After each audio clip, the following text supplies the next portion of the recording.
शेवटच्या काही मिनिटांमध्ये आपण त्याचा काही एक्सप्लेनेशनची आवश्यकता असेल तर द्यायचा जरूर प्रयत्न करू. शिवाय जर तुम्हाला हवं असेल तरच मी तुम्हाला सांगणार की ह्या टिप्स काय आहेत एक्झामच्या दृष्टिकोनातून. तुम्हाला जर त्याच्यामध्ये काही शंका नसेल तर we will not discuss that. ठीक आहे. And let's be open about the discussion, जे काही आपण आतापर्यंत सेशन घेणार आहोत त्याविषयी. ओके.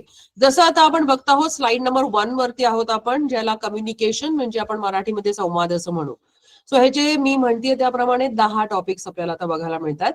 ह्याच्यामध्ये आपण बघणार आहोत की इंट्रोडक्शन टू बिझनेस कम्युनिकेशन म्हणजे कामाच्या ठिकाणी कम्युनिकेशन कशा प्रकारे व्हायला पाहिजे, संवाद कशा प्रकारे व्हायला पाहिजे, हे काय मायने आहेत आणि त्याच्यामध्ये कुठल्या कुठल्या गोष्टींकडे आपल्याला त्या संकल्पना जाणून घेणं का महत्वाचं आहे. ठीक आहे. त्या समजल्या म्हणजे आपण हे करतो काही गोष्टी रेग्युलर आपल्या प्रॅक्टिसमध्ये, पण तरी जर आपल्याला कळलं की अरे ह्या दृष्टीने जर ह्याच्याकडे बघितलं तर आपल्याला अजून त्याचा फायदा अशा प्रकारे होऊ शकतो, तर आपण त्याच्याकडे जरा वेगळ्या वेळी बघू. ठीक आहे. कारण संवाद ही ना आपल्याला असं वाटतं की जरा घिसीपिटी संकल्पना वाटते दुर्दैवाने लोकांना, आणि खरं सगळं गमक हे संवादामध्येच आहे. कारण बेस सगळ्या गोष्टींचा, जसं की कामाच्या ठिकाणी असणारं तुमचं मानस स्वास्थ्य आहे, तुमची एफिशियन्सी आहे, सगळं आपण कम्युनिकेट कशा प्रकारे करतो ह्या बेसिसवरच अवलंबून असते. आणि पर्सनल लाईफ मध्ये सुद्धाच आपल्याला चांगला संवाद जर जमत असेल, आपण इफेक्टिव्हली जर त्याचा काय म्हणायचं योग्य प्रकारे संवाद साधू शकत असू, तरच आपले रिलेशन पण चांगले राहतात. सो संवाद हा let is not take it for granted and try to understand की ह्याच्यामध्ये ऑफिशियली आपल्याला जेव्हा ह्या गोष्टीचा विचार करायचा आहे तेव्हा त्याच्यामध्ये आपण कशा प्रकारे ह्या मुद्द्यांकडे बघायचं आहे. ओके. सो पहिल्यांदा आपण बघतो टॉपिक ह्याच्यामध्ये इंट्रोडक्शन टू बिझनेस कम्युनिकेशन आहे. याची ओळख थोडीफार आपण करून घेणार आहोत की हे विषय काय आहे, what is business communication exactly. त्याच्यानंतर इंटरपर्सनल कम्युनिकेशन आणि बाकीचे 10 टॉपिक आपल्याला बघायला मिळतील. Oral communication, written communication, non verbal, electronic, presentation skills, interview skills, meeting आणि पब्लिक रिलेशन्स. सो हे काही टॉपिक्स, खरं तर हा खूप डीप टॉपिक आहे, पण आपण त्याच्यातले काही महत्वाचे मुद्दे जे आपल्याला कामाच्या ठिकाणी उपयोगी पडतील अशा मुद्द्यांचा जास्त प्रामुख्याने विचार करणार आहोत. आणि हेच मुद्दे तुमच्या परीक्षेचे टॉपिक्स आहेत, म्हणूनही ह्या रिस्ट्रिक्शन मध्ये आपण ह्या टॉपिक वरती बोलणार आहोत. ठीक आहे. So let's move on to the next slide. पहिला टॉपिक आपण बघतो आहोत introduction to business communication. So हे साधारण आता वाजले 2-3 वाजेपर्यंत साधारण 5 टॉपिक आपल्याला कव्हर करायचे आहेत. लेट्स ट्राय फॉर द काय म्हणायचं त्याचं कव्हरेज आपण बघू. So introduction to business communication म्हणजे व्यवसायाच्या ठिकाणी संवाद, म्हणजे आपल्या कामाच्या ठिकाणी जो संवाद असतो त्याला आपल्याला ते आपण बघतो आहोत. सो ह्याच्यामध्ये आपण बघतोय की या टॉपिकच्या अंडर संवादाचा हेतू काय आहे, है ना, ह्याचं पर्पज काय आहे एक्झॅक्टली, बाह्य घटकांचा त्याच्यावरती काय परिणाम होतो, किंवा संघटनेतील एक्झॅक्टली संवाद म्हणजे काय, कामाच्या ठिकाणचा संवाद म्हणजे काय एक्झॅक्टली. संवाद तर संवाद आहे, मग काय असा फरक आहे त्याच्यामध्ये, आणि त्याच्या लेवल्स काय आहेत. आता ही पातळी म्हटल्यावर वगैरे जरा वेगळ्या विचारांनी आपण जातो, पण इट्स अबाउट लेवल्स, त्याचे लेवल्स काय आहेत. ठीक आहे. काही शब्द त्याच्यामुळे आपण इंग्लिश ठेवूनच बोलू. ठीक आहे. सो नाव द फर्स्ट ह्याची व्याख्या अशी बघणार होतो आपण, डेफिनेशन, संवादाची व्याख्या, कामकाजाच्या ठिकाणी असणाऱ्या संवादाची व्याख्या आपण बघणार आहोत. सो ह्याच्यामध्ये बेसिकली जनरल व्याख्या ही पण आहे की माहिती, कल्पना, विचार, भावना यांची देवाणघेवाण आणि ते समजणं, म्हणजे जरी सांगितलं तरी त्या समोरच्यानी त्या तशाच रिसीव्ह केल्या की नाही गोष्टी. म्हणजे मला किंवा एक गोष्ट मला प्रेझेंट करायची आहे एखाद्या व्यक्तीला, तर त्या व्यक्तीकडे ती बी किंवा सी अशा फॉर्म मध्ये पोहोचता कामा नये. ए टू ए असंच ते कम्युनिकेशन व्हायला पाहिजे. म्हणजे ए हा जो मेसेज आहे तो ए असा मेसेजच पुढच्या माणसाला तो पोचावा, ह्याला इफेक्टिव्ह कम्युनिकेशन आपण म्हणू. अशी थोडक्यात मी तुम्हाला व्याख्या सांगतो. ठीक आहे. तो बी किंवा सी अशा प्रकारच्या फॉर्म मध्ये जर जात असेल तर याचा अर्थ ते कम्युनिकेशन व्यवस्थित होत नाहीये. ठीक आहे. सो कम्युनिकेशन त्याच्यासाठी अत्यंत महत्वाचं आहे. हे लॅटिन शब्द कम्युस मधून हा आलेला शब्द आहे. त्याच्यात फार काय खोलात जाण्यात काही अर्थ नाही, पण त्याचा अर्थ एकूणच असा आहे की अर्थपूर्ण माहिती शेअर करणं म्हणजे संवाद. हा, तसं आपण बरीच काही बडबड करत राहतो, बरंच काही गोष्टी बोलत राहतो, वायफळ काही गोष्टी बोलत राहतो, म्हणजे संवाद असं नाही, तर अर्थपूर्ण माहिती काही शेअर करायची असेल त्याला आपण संवाद असं म्हणू. याच्यामध्ये आपण बरेच प्रकार बघणार आहोत. शब्द, अक्षर, चिन्ह अशी काही माध्यमं आहेत आणि ह्याच्याद्वारे संवाद करतो. बाकी पण आपण काही गोष्टी बघणार आहोत. आजकाल काय म्हणतात त्याला, टेक्निकल स्पेक्स मधलं जे कम्युनिकेशन होतं, नॉन व्हर्बल कम्युनिकेशन आहे, रिटन कम्युनिकेशन आहे, त्याचे बरेच प्रकार पुढच्या ह्याच्यामध्ये आपल्याला बघायला मिळतील.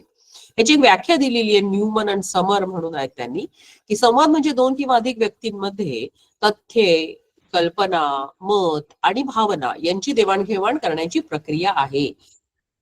ही खरं आपण समजतो गोष्ट अगदी पहिल्यापासून, ह्याच्यात फार काही वेगळं असं आपण नाही बघत आहे, पण तरी सुद्धा ही माहिती समजून घेणं आवश्यक आहे. माझ्या दृष्टीने हे समजणं आवश्यक आहे की एक तर आहे तसा मेसेज तसाच तो समोरच्यापर्यंत जाणं, ही प्रोसेस पूर्ण होणं, आणि दुसरं गोष्ट ती अर्थपूर्ण माहिती असणं, ह्याला कामकाजाच्या ठिकाणी होणारा संवाद असं आपण थोडक्यात म्हणू. ठीक आहे. आता ह्याचा उद्देश काय आहे, बेसिकली कशासाठी आपण हे करतो आहोत, पर्पज काय याचा?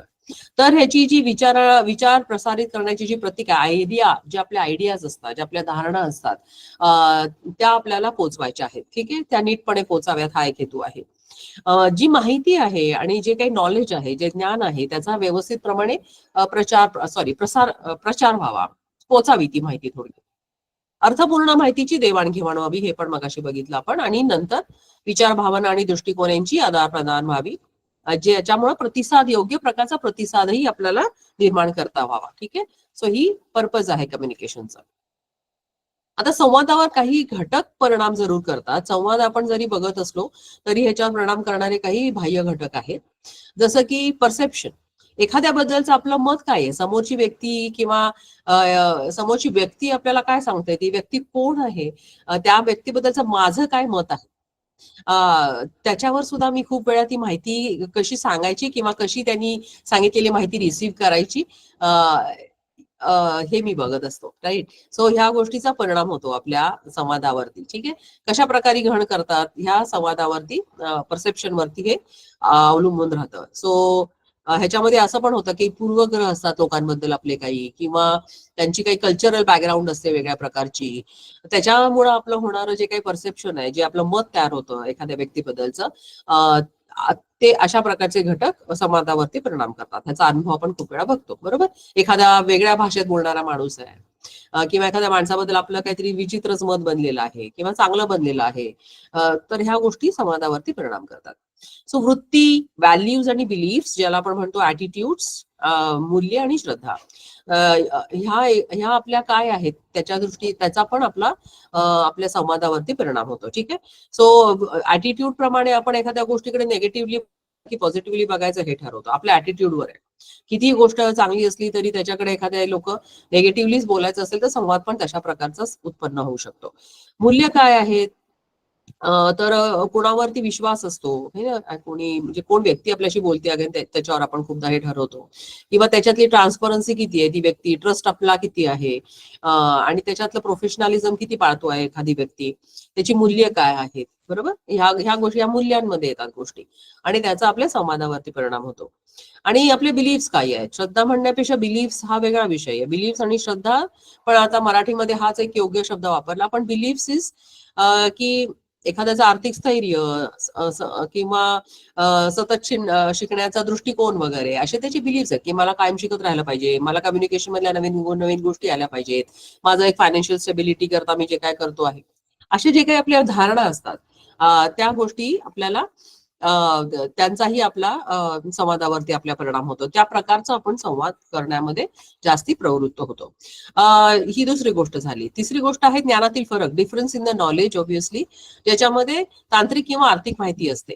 ठीक आहे, सो ह्याच्यामध्ये काही जण नवीन असतात, तर काही ह्याच्यामध्ये अनुभवी असतात, आणि त्याच्यामुळे नव्या जुन्यांमध्ये जे आपण गॅप बघतो एखाद्या कम्युनिकेशनचा, तो टिपिकली या नॉलेजच्या डिफरन्समुळे आलेला आपल्याला बघायला मिळतो. राईट. नवीन जनरेशन ही टेक्नॉलॉजीनी प्रॉब्ली जास्ती जर ऍडव्हान्स असेल, तर एक्सपिरियन्स लोक, जे जुने लोक आहेत, ते एक्सपिरियन्स वाईज त्यांचा अनुभवाने ते जास्ती समृद्ध असतात. सो ते कम्युनिकेट होताना खूप वेळा जर व्यवस्थित लेवलला कम्युनिकेशन, त्याचाही परिणाम कम्युनिकेशनवरती होतो. सो त्याच्यानंतर पॉवर डायनामिक्स आणि भावनिक स्थिती, इमोशनल स्टेट काय आहे. सो ह्याच्यामध्ये आधाराचा समतोलपणा, म्हणजे आपण आपल्या कलिग्स बरोबर जे बोलू त्याच्यापेक्षा आपल्या साहेबांशी, त्या लेवलला सिनियर लोकांशी कसं बोलू, ह्याचा परिणाम होतो. बरोबर. संताप किंवा आपल्या ज्या भावना असतात, रागाच्या भरात आपण जेव्हा बोलतो, टेन्शन मध्ये असताना जे बोलतो, निराशा असेल तर बोलतो, ह्या गोष्टींचा पण आपल्या संवादावरती परिणाम होतो. ठीक आहे. सो बऱ्याच अशा बाह्य घटकांचा परिणाम आपल्याला आपल्या संवादावरती झालेला बघायला मिळतो. सो सहकारी संस्थांमधील संवाद एक्झॅक्टली कशा प्रकारे आहे इकडे दाखवलेला. तर सतत शिक्षण आणि ज्ञानाची वृद्धी करण्याची संस्कृती निर्माण करणे, म्हणजे सतत एक लर्निंग ऑर्गनायझेशन ज्याला म्हणतो, की लोकांना कायम नवीन नवीन गोष्टींचं ट्रेनिंग देणं, ते नवीन नवीन गोष्टी शिकतात हे बघणं, आणि जेणेकरून ते संस्थेच्या प्रगतीला काय म्हणायचं उपयुक्त ठरेल. म्हणून ह्या गोष्टीचं कल्चरच निर्माण काही संस्थांमध्ये होतं. कायम ट्रेनिंग होत असतात, लोकांसाठी नवीन काही गोष्टी कायम इंट्रोड्यूस केल्या जातात, जेणेकरून लोकांना त्याचा फायदा होईल आणि इव्हेंच्युअली संस्थेला त्याचा फायदा होईल. सो ह्या प्रकारचे कम्युनिकेशन आपल्याला बघायला मिळतं. सरकारी तत्वे आणि उद्योगाशी संबंधित संकल्पना समजण्यासाठी प्रशिक्षण आणि शैक्षणिक साधने उपलब्ध करून देणे हा एक प्रकार आहे, म्हणजे ट्रेनिंग वगैरे सारख्या गोष्टी आपण जे बोललो. आणि त्याच्यातला हा संवाद स्पष्ट आणि सोपा ठेवणे, जे काही आपल्याला माहिती आहे ती सगळ्या सदस्यांपर्यंत व्यवस्थित पोचावी, स्पष्टपणे पोचावी, ट्रान्सपरंटली पोचावी. काही अशी उगाच आपल्याकडे काय म्हणतात एक सवय असते की ती अर्धवटच माहिती पुरवली जाणे, किंवा त्याच्यामध्ये काय म्हणायचं किंवा माहितीच काही वेळेस न सांगणे, असे काही प्रकार होतात. तसं होता कामा नये. ठीक आहे. तर ट्रान्सपरंटली आणि चांगल्या प्रकारे योग्य व्यवस्थित पूर्ण स्वरूपात स्पष्ट आणि ट्रान्सपरंटली माहिती आपल्या कर्मचाऱ्यांपर्यंत, ती सर्वांपर्यंत पोचावी, सगळ्या लेवलला पोचावी अशी ती अपेक्षा आहे. सो म्हणून म्हणजे जेणेकरून संस्थेमधला संवाद जे कम्युनिकेशन आहे ते व्यवस्थित मेंटेन होईल. उदाहरण काय, तर सहकारी बँक कर्मचारी कार्यशाळा, सभासदांसाठी आर्थिक साक्षरता प्रशिक्षण देणे, किंवा दूध सहकारी संस्था असतील तर संकलन प्रक्रियेत नवीन तंत्रज्ञान समजण्यासाठी लोकांना मार्गदर्शन तत्व, कर्मचाऱ्यांसाठी मार्गदर्शक सत्र घेणे वगैरे सारख्या गोष्टी. ठीक आहे. म्हणजे ह्या टाईपचे कम्युनिकेशन आपल्याला बघायला मिळतात. पुढे बरेच ह्याच्यामध्ये प्रकार आहेत, पण हे जस्ट मी तुम्हाला काही त्याची उदाहरणं दिलेली आहेत. ओके. आता हे लेवल्स ऑफ कम्युनिकेशनच म्हणू, पातळी म्हणण्यापेक्षा. पातळी म्हणजे आपण म्हणतो ना काय पातळीवर कम्युनिकेशन होतोय, असं नाहीये ते. Levels in a different sense. So कुठल्या कुठल्या प्रकार म्हणू आपण एक तर कुठल्या कुठल्या प्रकारचं हे होतं, संप्रेषणाच्या ऐवजी संवाद होतो. ठीक आहे. सो त्याच्यामध्ये काय प्रकार आहे, त्याच्यामध्ये फार कमी डिटेलमध्ये जाणार नाहीये, पण ह्याच्यामध्ये प्रकार जरूर असतात. एक तर इंट्रापर्सनल कम्युनिकेशन जे आपण स्वतःसोबत करतो, आपलं आत्मचिंतन वगैरे सारख्या ज्या गोष्टी आहेत, आत्मनिरीक्षण, आपल्या भावनांशी आपण जे काही आपला संवाद होतो, डिसिजन घेणं वगैरे. ठीक आहे. Interpersonal communication becomes very very important. पहिलं कम्युनिकेशन सुद्धा इम्पॉर्टंट आहे, अनफॉर्च्युनेटली जे आपण करत नाही.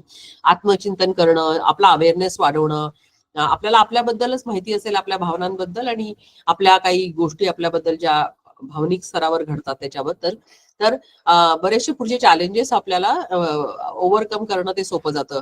गोष्ट जर आपल्याला अवेअरनेस नसू आपण त्या गोष्टीबद्दल, तर कदाचित त्या गोष्टीमध्ये इम्प्रुव्हमेंट करणं अवघड आहे. सो ही गोष्ट आत्मचिंतनाची खूप गरज. नाही तर लोकांना सल्लेच देण्यामध्ये लोक गुंतून जातात आणि स्वतः मात्र त्याच्यावर अंमलबजावणी होत नाही, असे बरेच आपल्याला लोक बघायला मिळतात. का तर आत्मचिंतनाचा अभाव आणि सेल्फ अवेअरनेस नसतो अशा लोकांना. ठीक आहे. सो दुसऱ्यांना सांगण्यात म्हणून म्हणतात की आपल्याकडे 4 बोट आहेत, ती काय आहेत ती बघावी. ओके. सो इंटरपर्सनल कम्युनिकेशन ह्याच्यामध्ये आंतर वैयक्तिक संवाद म्हणजे 2 व्यक्तींमधला संवाद आहे. 2 किंवा अधिक व्यक्ती याच्यामध्ये एकमेकांशी संवाद करतात.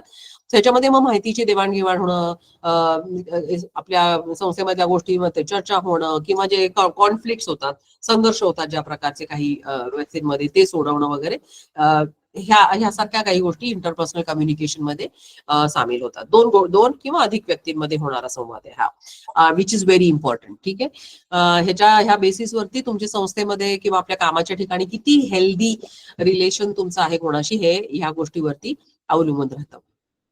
ग्रुप कम्युनिकेशन म्हणजे गटसंवाद, म्हणजे टीम मध्ये होणारा संवाद आपण म्हणू.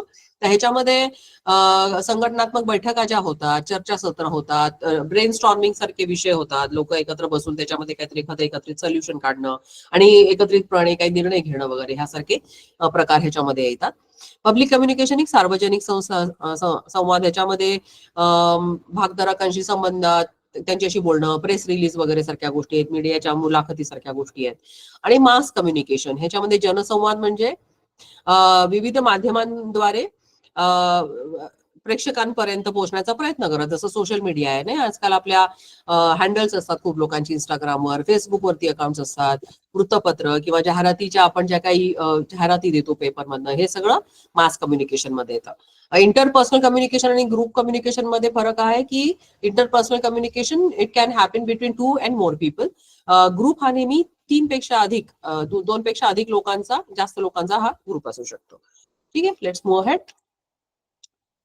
सो आता आपण बघतो आहोत की second topic we are handling which is about interpersonal communication, जे मगाशी मी तुम्हाला म्हणत होते की परस्पर संबंध संवाद म्हणजे इंटरॅक्शन तुमचं दोन व्यक्तींमध्ये कशा प्रकारे चालतं ह्याविषयी. ठीक आहे, सो ह्याच्यामध्ये काही प्रकार दिलेत त्यांनी, जसं की सेल्फ अँड कम्युनिकेशन, स्वतः आणि जो काही संवाद आहे तो. स्टाईल्स ऑफ कम्युनिकेशन, संवादाच्या शैली काय आहेत, काय स्टाईल्स असू शकतात, काय स्टाईल मध्ये कम्युनिकेशन करतो असं नव्हे, त्याच्या शैली काय आहे, त्याच्या प्रकार काय आहे, त्याच्या पद्धती काय आहेत वगैरे. ठीक आहे, त्याच्यानंतर अत्यंत इम्पॉर्टंट आहे समजून घेणं verbal and non verbal communication. ह्याच्यामध्ये मी जेव्हा ह्याचं ट्रान्सलेशन बघत होते, हे खरं सगळं तुमचं जे सिलेबस आलंय माझ्याकडे स्पेशली ते आहे इंग्लिशमध्ये. ठीक आहे, आता ह्याचे मराठी म्हटले सोयी करता ट्रान्सलेशन करावं म्हणून मी काही ह्याचे टूल्स वापरून ट्रान्सलेशन करत होते, तर त्याच्यामध्ये अमौखिक, मौखिक किंवा संप्रेषण असे काही खूपच अवघड शब्द जे आपण कधीच नाही वापरत. तर त्याच्यामुळे जेव्हाही तुम्ही ट्रान्सलेशनच्या एखादा टूलचा वापर करत असाल तेव्हा ह्याचं भान जरूर राखा. Keep it simple. ओके, असे जार्गन्स म्हणजे समजणारच नाही, म्हणजे त्यांना अर्थ असतो, योग्य अर्थही असतो, पण जे समजणारच नाही अशा शब्दांचा शक्यतो वापर करू नये. म्हणजे लिहितानाही करू नये आणि एकमेकाशी बोलतानाही करू नये. म्हणजे खूपदा आपल्याकडे जेव्हा कस्टमर येतात तेव्हा आपण बँकेच्या भाषेमध्ये त्यांना काही टर्मिनॉलॉजी सांगतो. रिकरिंगचं खातं आता लोकांना खूपशा वेळा माहिती झालंय, पण एखादा माणूस असेल त्याला नसेलही माहिती रिकरिंगचं अकाउंट म्हणजे काय, काय रिकरिंग. पण सोप्या भाषेत लोकांना सांगता येणं that is the best way to interact with. ठीक आहे, जार्गन्स वापरू नयेत. म्हणजे आपल्याला माहिती आहे ती भाषा, आपल्याला टर्मिनॉलॉजी आपल्या कामाच्या ठिकाणची असल्यामुळे आपल्याला ती माहित असते, पण म्हणून ती सगळ्यांना माहिती आहे असा विषय नाही. ठीक आहे, ओके. आणि लिसनिंग स्किल्स जे अत्यंत काय म्हणायचं हलक्यात घेतलं जातं खूप वेळा, which is so important in the entire process of communication. म्हणजे फक्त बोलणं म्हणजे खूप चांगला संवाद करणं असा जो काही गैरसमज आहे, तसं ते नसून ऐकण्याची कला ज्याला जमली त्याच्या तो खरा चांगला संवादपटू असं मानलं जातं. ठीक आहे, आपण पुढे जाऊन बघूया याच्याविषयी. सो आपल्या वैयक्तिक ह्याचा साधारण परिचय दिलेला आहे. आपल्या वैयक्तिक आणि व्यावसायिक जीवनात परस्पर संवादाची भूमिका महत्वाची आहे, मगाशी पण आपण बघितलं. यामध्ये व्यक्तींमधील माहिती, विचार, भावनांची देवाणघेवाण समाविष्ट असते. प्रभावी परस्पर संवाद हे हेल्दी रिलेशनशिप वाढवतात, म्हणजे निरोगी नातेसंबंध म्हणजे हेल्दी रिलेशनशिप बिल्ड होतं.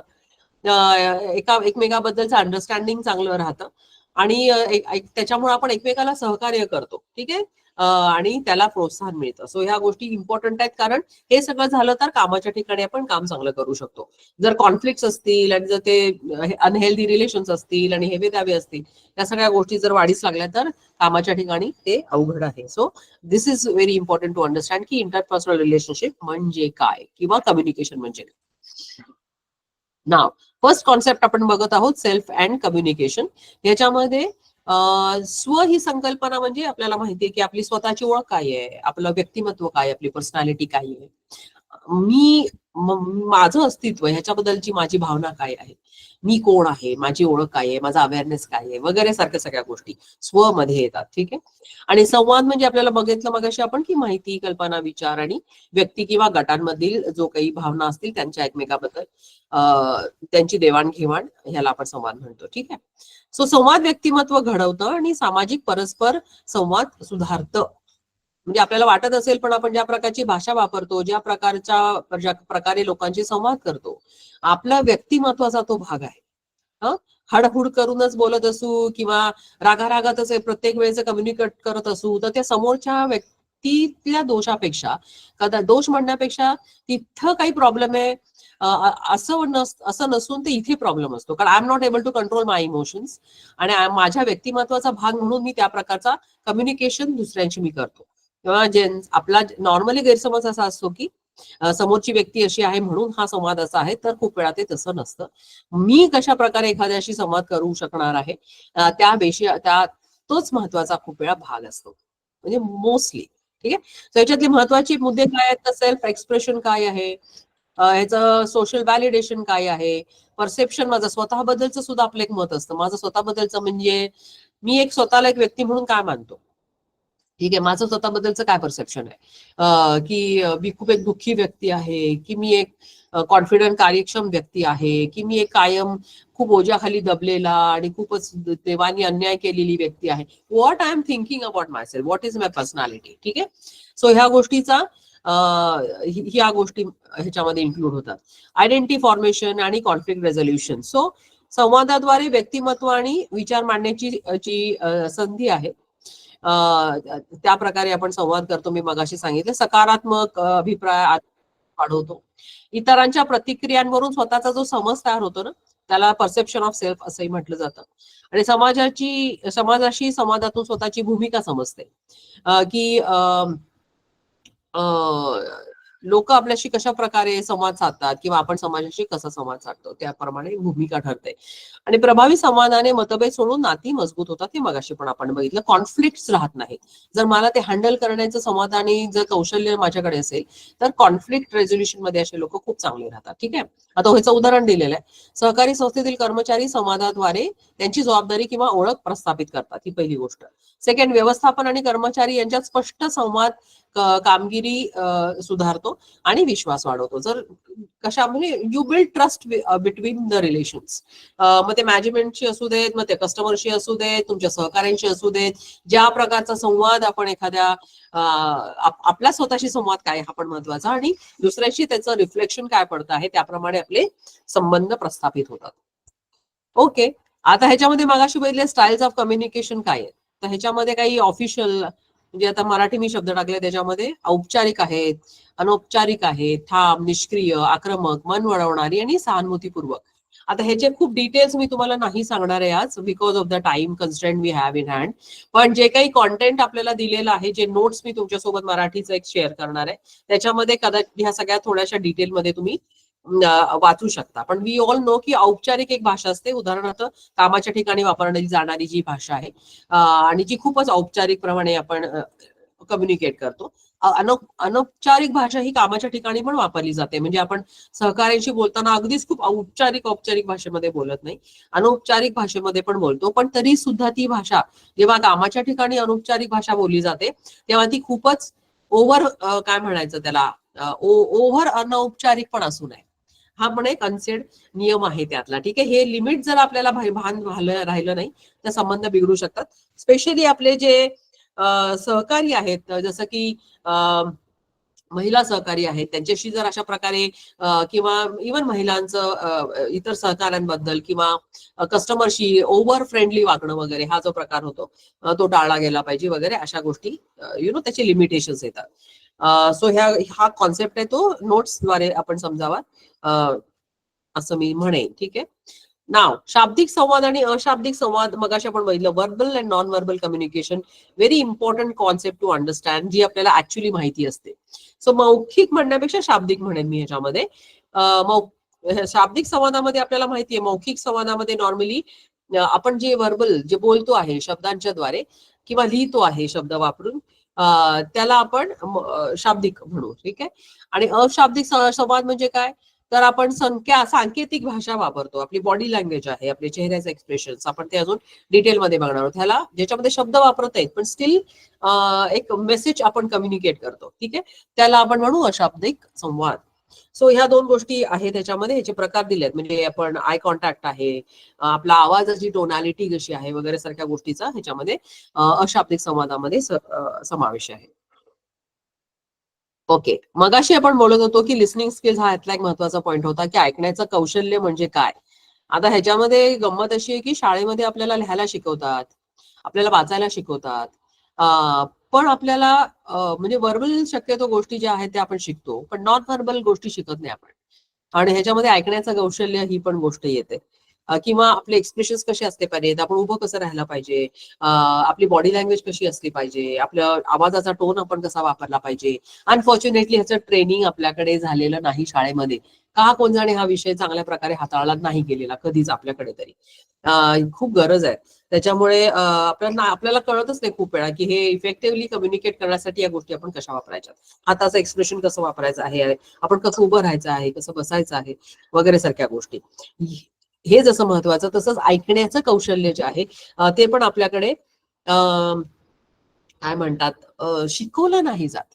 आणि आपल्याला हे माहितच नसतं मुळामध्ये की ऐकणं हे कौशल्य आहे, ही एक शिकण्याची गोष्ट आहे.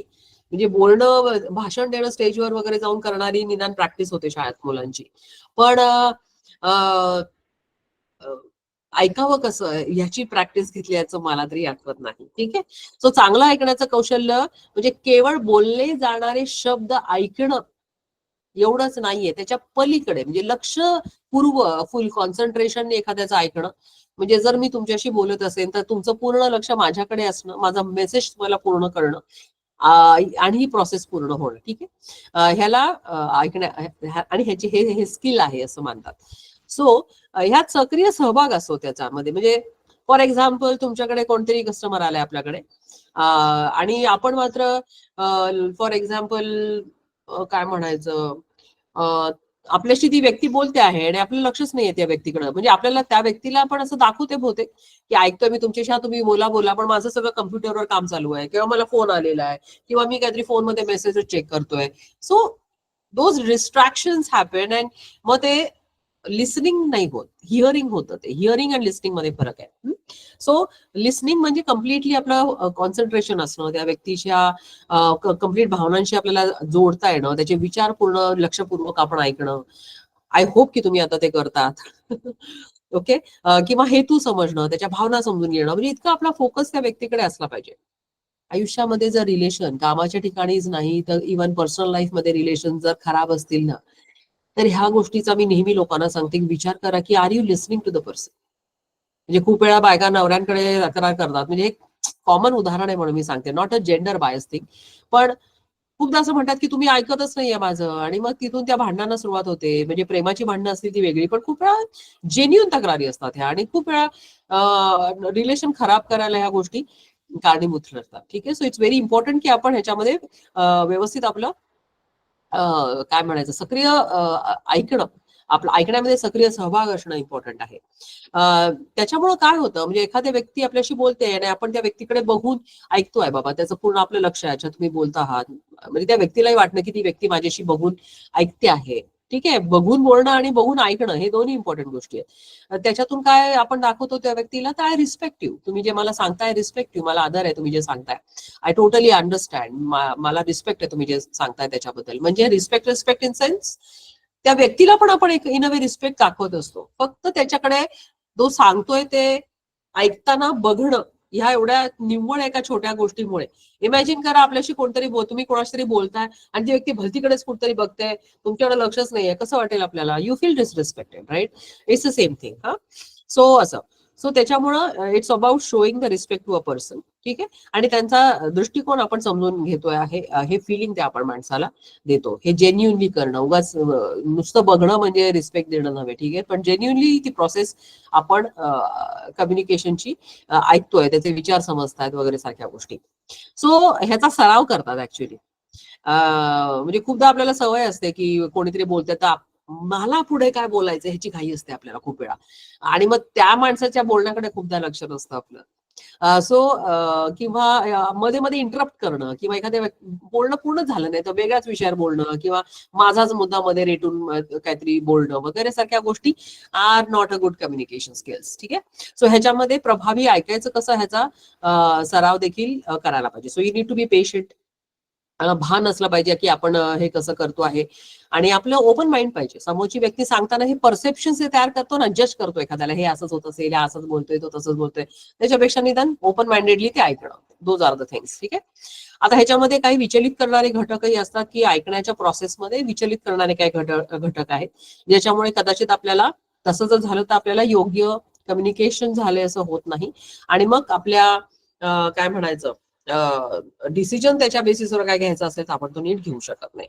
आपण ही प्रोसेस नंतर बघणार आहोत, ठीक आहे, की विचलित करणारे घटक कोणते आहेत ह्याच्यामध्ये. So let's move next. ह्या स्लाइड मध्ये मी दाखवलेलं आहे की ध्यान विचलित होणं ऐकण्यात म्हणजे काय काय होतं. तर काही काही गोष्टी ज्या आपल्या कंट्रोलच्या बाहेर नाहीत, जसं की बाहेरचे आवाज येणं किंवा कुणाचे तरी मोबाईल वाजतायत, बाहेर मोठ्याने गाणी वाजतायत, कोणतरी खूप दंगा करतोय वगैरे सारख्या काही गोष्टी जर घडत असतील, गोंगाट वगैरे, तर मग त्या गोष्टी आपले ध्यान विचलित करतात. आपण कदाचित ऐकण्याच्या प्रोसेसमध्ये याच्या अडचणी निर्माण होऊ शकतात, ज्या कदाचित आपल्या हातात नाहीयेत, पण with practice probably you can still focus on listening. ठीक आहे. ह्याच्यामध्ये पूर्वग्रह दूषित विचारसरणी म्हणजे परसेप्शन ज्याला म्हणतो, प्रेजुडायझेस ज्याला म्हणतो, म्हणजे पूर्वग्रहच त्या माणसाबद्दलचा, त्या व्यक्तीबद्दलचा असा झालेला आहे की त्या माणसाने काही सांगू दे, we are not listening to that. Okay. ह्याच्यामध्ये ठराविक दृष्टिकोन आपण ठेवत असल्यामुळे किती व्यक्ती ती चांगलं काहीतरी वेगळं सांगत असेल तर आपण ते अर्धवटच ऐकतो किंवा त्याच्यामुळे ते पूर्वग्रह दूषित असं आपण ऐकणं तयार होतं. सो हे अडथळे आहेत ऐकण्याच्या स्किल्स मधले. भावनिक स्थिती म्हणजे मला खूप रागच आलेला आहे, मला खूप कशा तरी चिंतेतच आहे मी, अशासारख्या पण भावनिक काही डिलायमाज असतील, ह्याच्यामध्ये सुद्धा आपल्या ऐकण्यावरती आपल्याला माहिती आहे की परिणाम होऊ शकतो. आणि संस्कृती भाषा अडथळे आपल्याला जे माहिती आहेत, वेगवेगळ्या भाषा जर एखादी समोरच्याची नसेल कळत किंवा एखाद्याचं कल्चर वेगळं असेल, काही कल्चर्समध्ये हावभाव एक्सप्रेशन्स हाताचे वेगळे, आपल्याकडे असं छान तर दुसऱ्या कंट्रीमध्ये ह्याचा अर्थ काहीतरी वेगळा असेल, अशा काही गोष्टींमध्ये सुद्धा कम्युनिकेशन मध्ये अडथळे निर्माण होतात. आणि असे बऱ्याच काही लिस्टिंग्स आहेत, पण ह्या 4 गोष्टी महत्वाच्या आपल्या पोर्शन सिलेबस मध्ये लिहिलेल्या आहेत. ह्याच्यावरती जर नोट आली ऐकण्याच्या स्किल्स वरती तर ह्या गोष्टी आपल्याला त्याच्यामध्ये लिहायच्या आहेत. Okay. Now we move on to the third part, that is oral communication. ह्याच्यामध्ये तोंडी संवाद म्हणजे कसा आहे ह्याच्याविषयी आपण बोलतो आहोत. ठीक आहे. मग असे पण मी तुम्हाला सांगितलं की संवादामध्ये बरेच काही प्रकार आहेत, त्याच्यामधला हा एक प्रकार आपण बघतो आहोत. सो यात बोललेल्या शब्दांद्वारे माहिती, कल्पना, शब्द आहे ना, ह्याच्यामध्ये शब्द इम्पॉर्टंट आहेत. शब्दांची देवाणघेवाण होते आणि मौखिक होते, शाब्दिक आहे. सो म्हणून त्याला तोंडी संवाद असं म्हटलेलं आहे. सो टीम मध्ये ह्याची खूप महत्वाची भूमिका आहे की तुम्ही कशा प्रकारचं एकमेकाशी कम्युनिकेशन करता. ठीक आहे. शिवाय तुमची लिडरशिपची जी तुमची भूमिका आहे, तुमची आपली सार्वजनिक भाषणं आहेत किंवा आपले प्रेझेंटेशन्स आहेत, आकर्षक सादरीकरणे वगैरे जरा वेगळं वाटतं ऐकायला, पण आकर्षक सादरीकरण म्हणजे प्रेझेंटेशन, जे प्रेझेंटेशन्स आपल्याला द्यावी लागतात, आय होप द्यावी लागतात. नाही आजकाल पीपीटी आहे, डायरेक्टर बॉडी पुढे कदाचित तुम्हाला एखादा रिपोर्ट द्यायचा आहे, अशा गोष्टी हल्ली घडतायत कॉपरेटिव्ह मध्ये असं माझ्या बघण्यात आहे. आणि त्या प्रकारचे प्रेझेंटेशन्स मध्ये देण्यासाठी वगैरे आपल्याला माहितीये की आपलं शाब्दिक प्रेझेंटेशन हे चांगलं असलं पाहिजे. Our oral communication should be good. So ह्याच्यामध्ये तोंडी संवाद हा प्रेक्षक, संदेश, माध्यम, प्राप्तकर्ता म्हणजे जो कोण रिसिव्हर आहे, म्हणजे एखादं मेसेज डिकोडिंग कसा होतो. म्हणजे मगाशी मी तुम्हाला म्हटलं की ए हा माझा संवाद आहे. ए हे लेटर आहे, समोरच्या माणसाला ए हे लेटरच पोचायला पाहिजे. ह्या करता डिकोडिंग होतं त्या लँग्वेजचं, ए टू ए जाणं. ठीक आहे. ए हे बी किंवा सी होता कामा नये, ह्याला डिकोडिंग म्हणतो आपण. ठीक आहे तसा मेसेज आहे त्या भावनेनिशी, आहेत त्या माहितीनिशी तसाच्या तसा समोरच्यापर्यंत तो पोचणं. ठीक आहे. ह्या हृदयीचे त्या हृदयी वगैरे आपण जे मराठी शब्द वापरतो त्या प्रकारे. ठीक आहे. सो त्याच्यामध्ये फेरफार होता कामा नये त्या मेसेजमध्ये, आहे तसा तो मेसेज व्यवस्थित एखाद्यापर्यंत पोहोचणार. ही तुम्हाला गोष्ट सोपी वाटेल, पण sometimes we struggle with some people की अरे मला असं नव्हतं म्हणायचं, मला असं म्हणायचं होतं. आणि खरंच आपली जेन्युअनली याची भावना असते, म्हणजे आपण सांगतोय काय आणि ती रिसीव्ह काय होते असं खूप वेळा होतं. मग त्यातनं गैरसमज वगैरे होतात, पर्सनल लाईफ मध्ये होतात, कामाच्या ठिकाणी होतात. सो हे डिकोडिंग इज व्हेरी इम्पॉर्टंट, की जे आपण सांगतोय, आपली टोनॅलिटी आवाजाची म्हणा, है ना, आपले एक्सप्रेशन्स वगैरे सगळ्या गोष्टी त्याच्यामध्ये येतात. सो ते डिकोडिंग व्यवस्थित होणं अत्यंत महत्वाचं आहे. सो आवाजाचं टोनॅलिटी मी म्हटलं, संदर्भ, अशा अनेक घटकांवरती हा अवलंबून आहे. ठीक आहे. आता ह्याच्यात पण अडथळे असतात, जसे ऐकण्याच्या कौशल्यामध्ये अडथळे आहेत तसे तोंडी संवादामध्येच देखील अडथळे आहेत. काय तर लेट्स से फॉर एक्झाम्पल पदानुक्रम, म्हणजे आपल्यापेक्षा ज्या वरिष्ठ व्यक्ती आहेत त्यांच्याशी संवाद साधताना सगळ्याच गोष्टी अनफॉर्च्युनेटली आपण आहे तशा ट्रान्सपरंटली नाही मांडू शकत. वरिष्ठ व्यक्ती असतील किंवा ज्येष्ठ व्यक्ती असतील किंवा काही टाईप ऑफ दॅट. सो त्याचा एक खूप परिणाम आपल्या तोंडी कम्युनिकेशन वरती होतो. त्याच्यामध्ये ट्रान्सपरन्सी नाहीये, म्हणजे मला अर्धीच माहिती सांगायची, अर्धी माहिती अर्धवटच काहीतरी कन्व्हे करायचं, अशा अशा गोष्टींचा त्याच्यावर आपल्याला बघायला मिळतं की अडथळा निर्माण होऊ शकतो. माध्यमांच्या मर्यादा असू शकतात. काय असू शकतात ह्याच्यामध्ये, let's say for example mobile phone आहे, आवाजच नीट जात नाहीये, so there is a limitation. सांस्कृतिक फरक पण खूप महत्वाचा आहे, कल्चरल डिफरन्सेस खूप असतात. म्हणजे महाराष्ट्रामधला माणूस आहे आणि कर्नाटकामधला माणूस आहे, सो दोघांच्या कल्चरमध्ये एकच गोष्ट कम्युनिकेट करण्याचा किंवा त्याचा अर्थ रिसीव्ह करण्याचा हे वेगळं असू शकतं. ठीक आहे. त्याच्यानंतर ऐकण्याची समस्या, म्हणजे ऐकायलाच कमी येत आहे तो एक विषय आहे. किंवा बैठकांमध्ये अपूर्ण संवाद होतो, मीटिंग्समध्ये काही गोष्टी नीट कन्वे होत नाहीत, पूर्ण संपत नाहीत वगैरे सारखे काही गोष्टी ह्याच्यामध्ये येतात. दुसरी पुढचं महत्वाचं कम्युनिकेशन आहे which is a return communication, जे आपण शाळेमध्ये बाकायदा शिकतो. भाषेमध्ये कसं लिहावं, शब्द कसे लिहावे, व्याकरण कसं असावं, वाक्य कशी पूर्ण लिहावीत वगैरे सारख्या सिंपल गोष्टी. ठीक आहे. सो ह्याच्यामध्ये लेखी संवादाचा आपल्याला अनुभव जास्ती असतो खरं तर. आता ह्याच्यामध्ये आपण बघतोय की कशासाठी आता हा कामकाजाच्या ठिकाणी ह्याचं काय व्हॅल्यू आहे, तर डॉक्युमेंटेशन बनतं. जे जे काही लिहितोय आपण ते डॉक्युमेंटेशन बनतं त्याचं. So it is important to understand की ह्याच्यामध्ये काय गोष्टींची खबरदारी घेतली पाहिजे. काय काय उदाहरण आहेत ह्याच्यामध्ये, की अहवाल आहेत आपली, पत्र आपण लिहितो, किंवा सोशल मीडियावरती जर तुमचं हँडल असेल, एफबी वरती हँडल असेल, तर तुम्ही त्याच्यावरती काही मेसेज टाकत असाल तर ते म्हणजे ऑफिशियल मेसेजेस.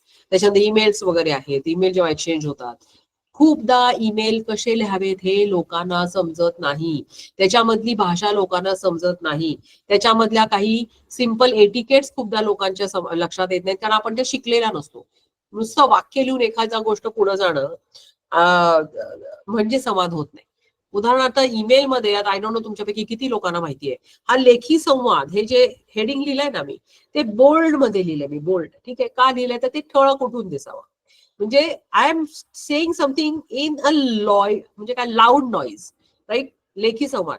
काही लोक ईमेल लिहितात आणि सगळंच्या सगळं ईमेल बोल्ड लेटर मध्ये असतं. त्यांना वाटतं असं बोल्ड मध्ये लिहिलंय मी म्हणजे मी काहीतरी, I don't know what they think, but they write it, which is so wrong. ह्याचा अर्थ तुम्ही काहीतरी खूप मोठमोठ्याने ओरडून त्या ईमेल मधनं सांगायचा प्रयत्न करताय. आता ही गोष्ट मला माहिती नसेल तर ते लिहिण्याची प्रवृत्ती असू शकते. ठीक आहे. सो ह्या गोष्टी शिकण्यासारख्या आहेत जरूर, ज्याचा फायदा आपल्याला खूप होतो. ठीक आहे. सो ह्या गोष्टी म्हणून महत्वाच्या आहेत.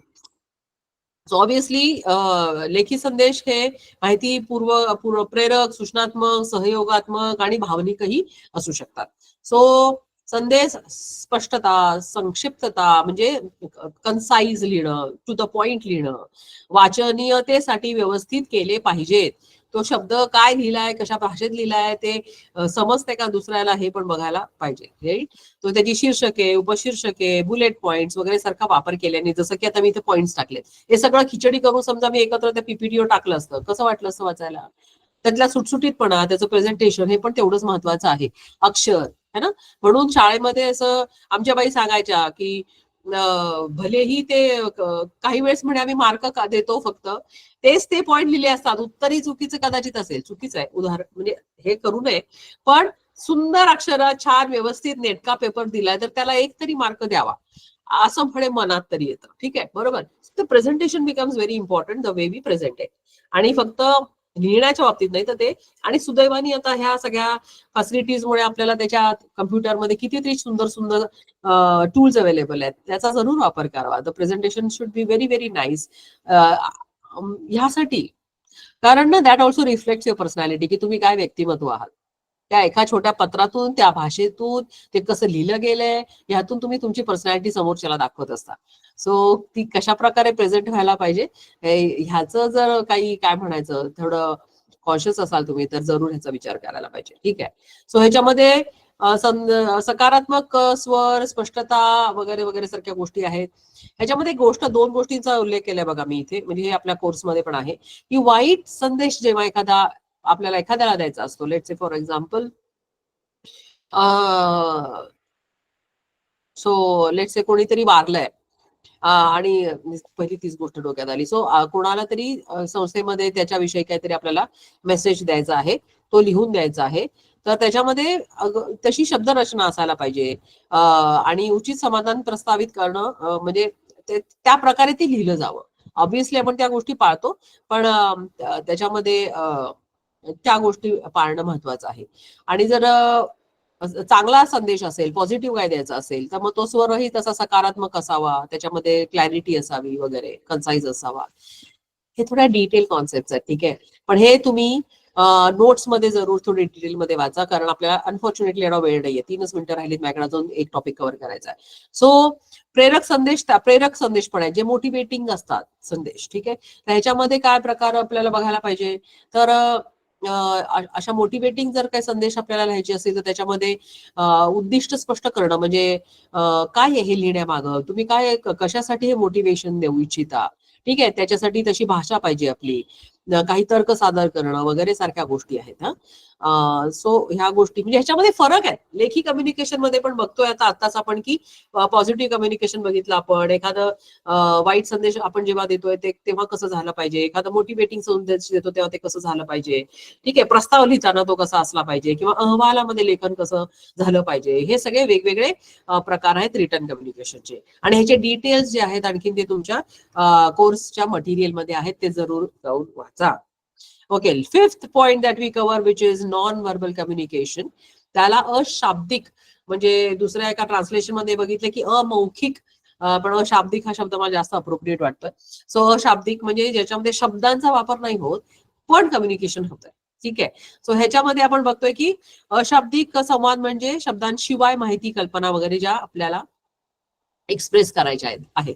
सो खूपदा आपण बघतो की दोन, लेट्स से फॉर एक्झाम्पल, वेगळ्या भाषे बोलणाऱ्या व्यक्ती आहेत, अजिबात एकमेकाची भाषा एकमेकाला कळत नाहीये, पण तरी ते एकमेकाशी कम्युनिकेट करू शकतात. हे आपण अशी उदाहरणं बघतो, because of the physical movements, त्यांचे एक्सप्रेशन्स आहेत वगैरे वगैरे सारख्या गोष्टी, ठीक आहे. सो चेहऱ्यावरच्या हावभाव आहेत, आपली देहबोली आहे, म्हणजे आपली बॉडी लँग्वेज आहे, एक्सप्रेशन्स, आपण कशा प्रकारे आय कॉन्टॅक्ट करतो, आपला टच इव्हन, ठीक आहे, आपलं टोनॅलिटी, मग अशी पण मी तुम्हाला सांगितलं, या सगळ्या गोष्टींचा नॉन व्हर्बल मध्ये आपल्याला समावेश झालेला दिसून येतो, ठीक आहे. सो आपण रिटर्न बघितलं, आपण ओरल बघितलं.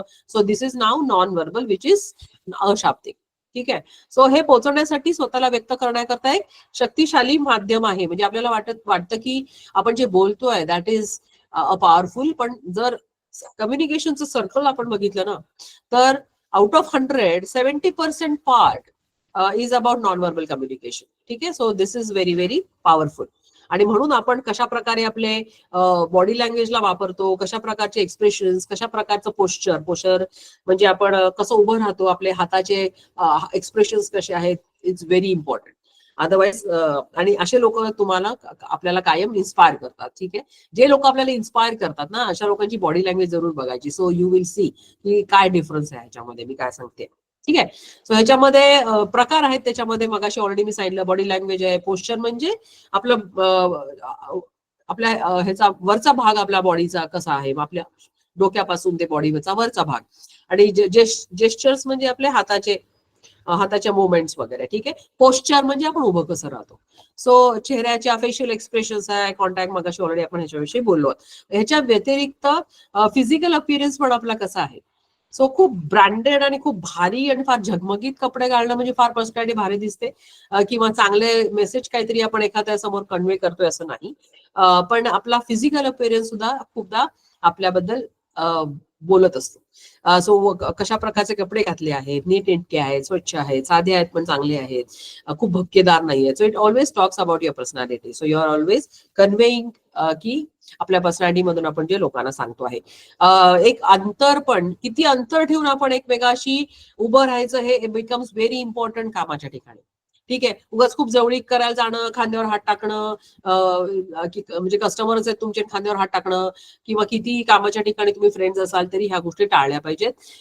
सो विच इज म्हणजे असं म्हणतात, एक खूप खूप अंतर नाही, पण एक सेफ अंतर ठेवून एकमेकाशी उभं राहणं आणि बोलणं also is a part of your non verbal communication, which is important. एखाद्याच्या स्पेसमध्ये इंट्रूड न करणं, हावी न होणं त्या स्पेसवरती, so that the person feel safe to talk to you, ठीक आहे.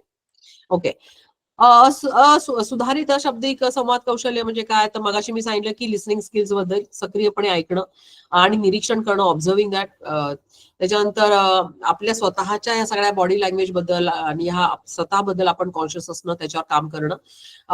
त्याच्यानंतर त्या कल्चर प्रमाणे त्याच्यामध्ये आपण त्याप्रमाणे त्याचा रिस्पेक्ट ठेवणं आणि ते तशा नॉन व्हर्बल गोष्टींचा वापर करणं व्हेरी इम्पॉर्टंट. जर बाहेर कुठं तुम्ही ट्रॅव्हल करत असाल तर इटलीमध्ये ह्या गोष्टीचा अर्थ वेगळा होईल आणि इंडियामध्ये ह्या गोष्टीचा अर्थ वेगळा होईल आणि दुसऱ्या कंट्रीमध्ये असं बोट दाखवण्याचा अर्थ वेगळा होईल. So we need to be very culture conscious की आपण कशा प्रकारे व्हर्बल सायन्स वापरतो. ठीक आहे.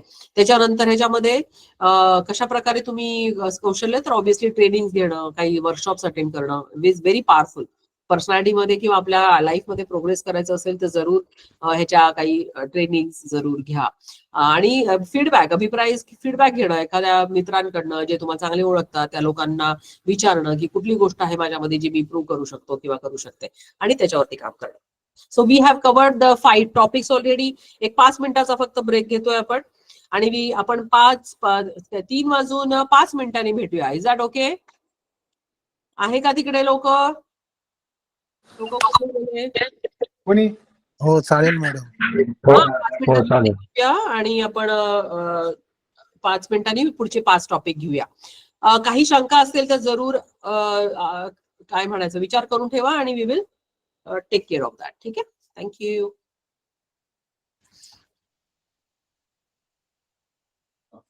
नाही नाही आहे बॉटल. थँक्यू. आता हे मला माझं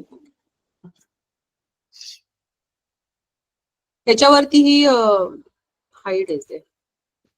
व्हिडिओ बंद करूया.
मॅडम आवाज येत नाही. आपण ब्रेकवर आहोत 1-2 मिनिटासाठी सर. ओके. हा, 1-2 मिनिटासाठी ब्रेकवर आहोत. अजून 1-2 मिनिटांनी आपण चालू करूया. ठीक आहे. तोपर्यंत चहाला ब्रेक घ्या थोडाफार काय लागत असेल.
ओके, आहेत का सगळे जागेवर? चालू करूया. हो. बाकीचे आलेत? Okay madam. चालू करूया, ठीक आहे. कारण अजून पुढचे असेच 5 टॉपिक आपण कव्हर करणार आहोत. आतापर्यंत जे बघितलं त्याच्यामध्ये काही शंका आहे? एनी क्लॅरिफिकेशन पाहिजे काही त्याच्यामध्ये आपल्याला? फार काही तसं बघायला गेला तर फार तांत्रिक विषय असा नाहीये हा, त्याच्यामुळं समजण्याला काही फार तसं अवघड नाही गेलं पाहिजे. ठीक आहे, ओके. सो पुढचा विषय बघू आपण. ठीक आहे, पुढचा टॉपिक बघू आपण. सो 6वा टॉपिक आहे इलेक्ट्रॉनिक कम्युनिकेशन, जे अत्यंत महत्वाचं आहे आता. ठीक आहे, इलेक्ट्रॉनिक संवाद. सो ज्याला ऑब्विसली तर इथे मी व्याख्या लिहिली आहे. इलेक्ट्रॉनिक संवाद म्हणजे इलेक्ट्रॉनिक उपकरणे आणि तंत्रज्ञानाचा वापर करून माहिती, संदेश आणि डेटा यांची देवाणघेवाण करणं. सो आता हा रिसेंट इयर्स मधला विषय आहे. पारंपरिक संवाद म्हणजे आपण बघत आलोय जे लिखाण आहे किंवा लेखी लिहिणं आहे, बोलणं आहे, हा पारंपरिक संवाद झाला. आणि हा आहे आपला इलेक्ट्रॉनिक संवाद. ठीक आहे, सो हा रिलेटिव्हली काही वर्षामध्ये डेव्हलप झालेलं कम्युनिकेशन आहे जे आपल्याला माहिती आहे. सो यामुळे वेळेचा आणि भौगोलिक अंतराचा अडथळा दूर झालेला आहे जे आपल्याला माहिती आहे. जसं की एक्झाम्पल सांगा बरं, कटला ह्याचा एखादं एक्झाम्पल द्या बरं मला. वेळेचा आणि भौगोलिक अंतराचा अडथळा दूर झालेला आहे याचं उदाहरण सांगा मला. एखादं उदाहरण सांगा सिंपलचं. आहेत की नाही तिकडे तुम्ही? उदाहरण सांगा मला एखादं की बाबा इलेक्ट्रॉनिक हे जे कम्युनिकेशन आता आपलं आहे त्याच्यामुळे ईमेल. हा ईमेल. हा, ईमेल हा एक झालं माध्यम, पण अजून एखादं उदाहरण देऊ शकता का ज्याच्यामुळे आपल्याला फिजिकली असण्याची तिथे आवश्यकता नाही, किंवा तरी सुद्धा देखील आपण ते जे टिपिकल प्रवास करणं किंवा टिपिकल तसा तो वेळ काढून तिथे जाणं वगैरे सारख्या गोष्टी नाही कराव्या लागत. सो अशी एखादी एक्झाम्पल सांगा मला. काय एक्झाम्पल आहे? ठीक आहे, ते आपले जे आता जे मीटिंग चाललेले आहे तेच. किती सिंपल आहे बघा बरं. मी काही अवघड विचारत नसते, सिंपल प्रश्न विचारते, राईट. आता जी मिटिंग चालू आहे ती त्याचं एक उदाहरण आहे आपल्याकरता की तुमची सध्या मला वाटतं ऑनलाईन मीटिंग पण होतात. हे कोविड नंतर जास्त ह्याची सुरुवात झाली. कोविड पूर्वी आपण कितीही कुठेही असलो तरी इथे ट्रेनिंगला येणं हा विषय असायचा. म्हणजे हे मला तर वाटतं ICMचं मी स्वतःच पहिल्यांदा ऑनलाईन ट्रेनिंग घेते, बरोबर ना? परवापर्यंत तर फिजिकल ट्रेनिंगच आम्ही घ्यायचो, पण आता ऑनलाईन ट्रेनिंगमुळे काय म्हणायचं आपल्याला इथे यायची आवश्यकता लागत नाही. पण इथे येण्याची एक वेगळीच मजा पण होती, पण ठीक आहे. सो ह्याचा प्रॉज अँड कॉन्स असतात, राईट. प्रॉज अँड कॉन्स म्हणजे ह्याची मला माहित नाही मराठीत काय म्हणायचं, पण प्रॉज अँड कॉन्स आहेत. जसं की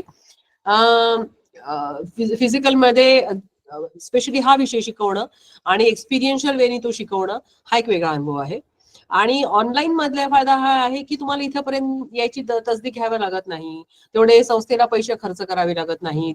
कुठेही असला तरी काम सांभाळत कदाचित हे ट्रेनिंग आपण ऐकू शकतो, बघू शकतो, आणि आपल्याला तिथून सुद्धा ह्या फॅसिलिटी अवेलेबल करता येतात.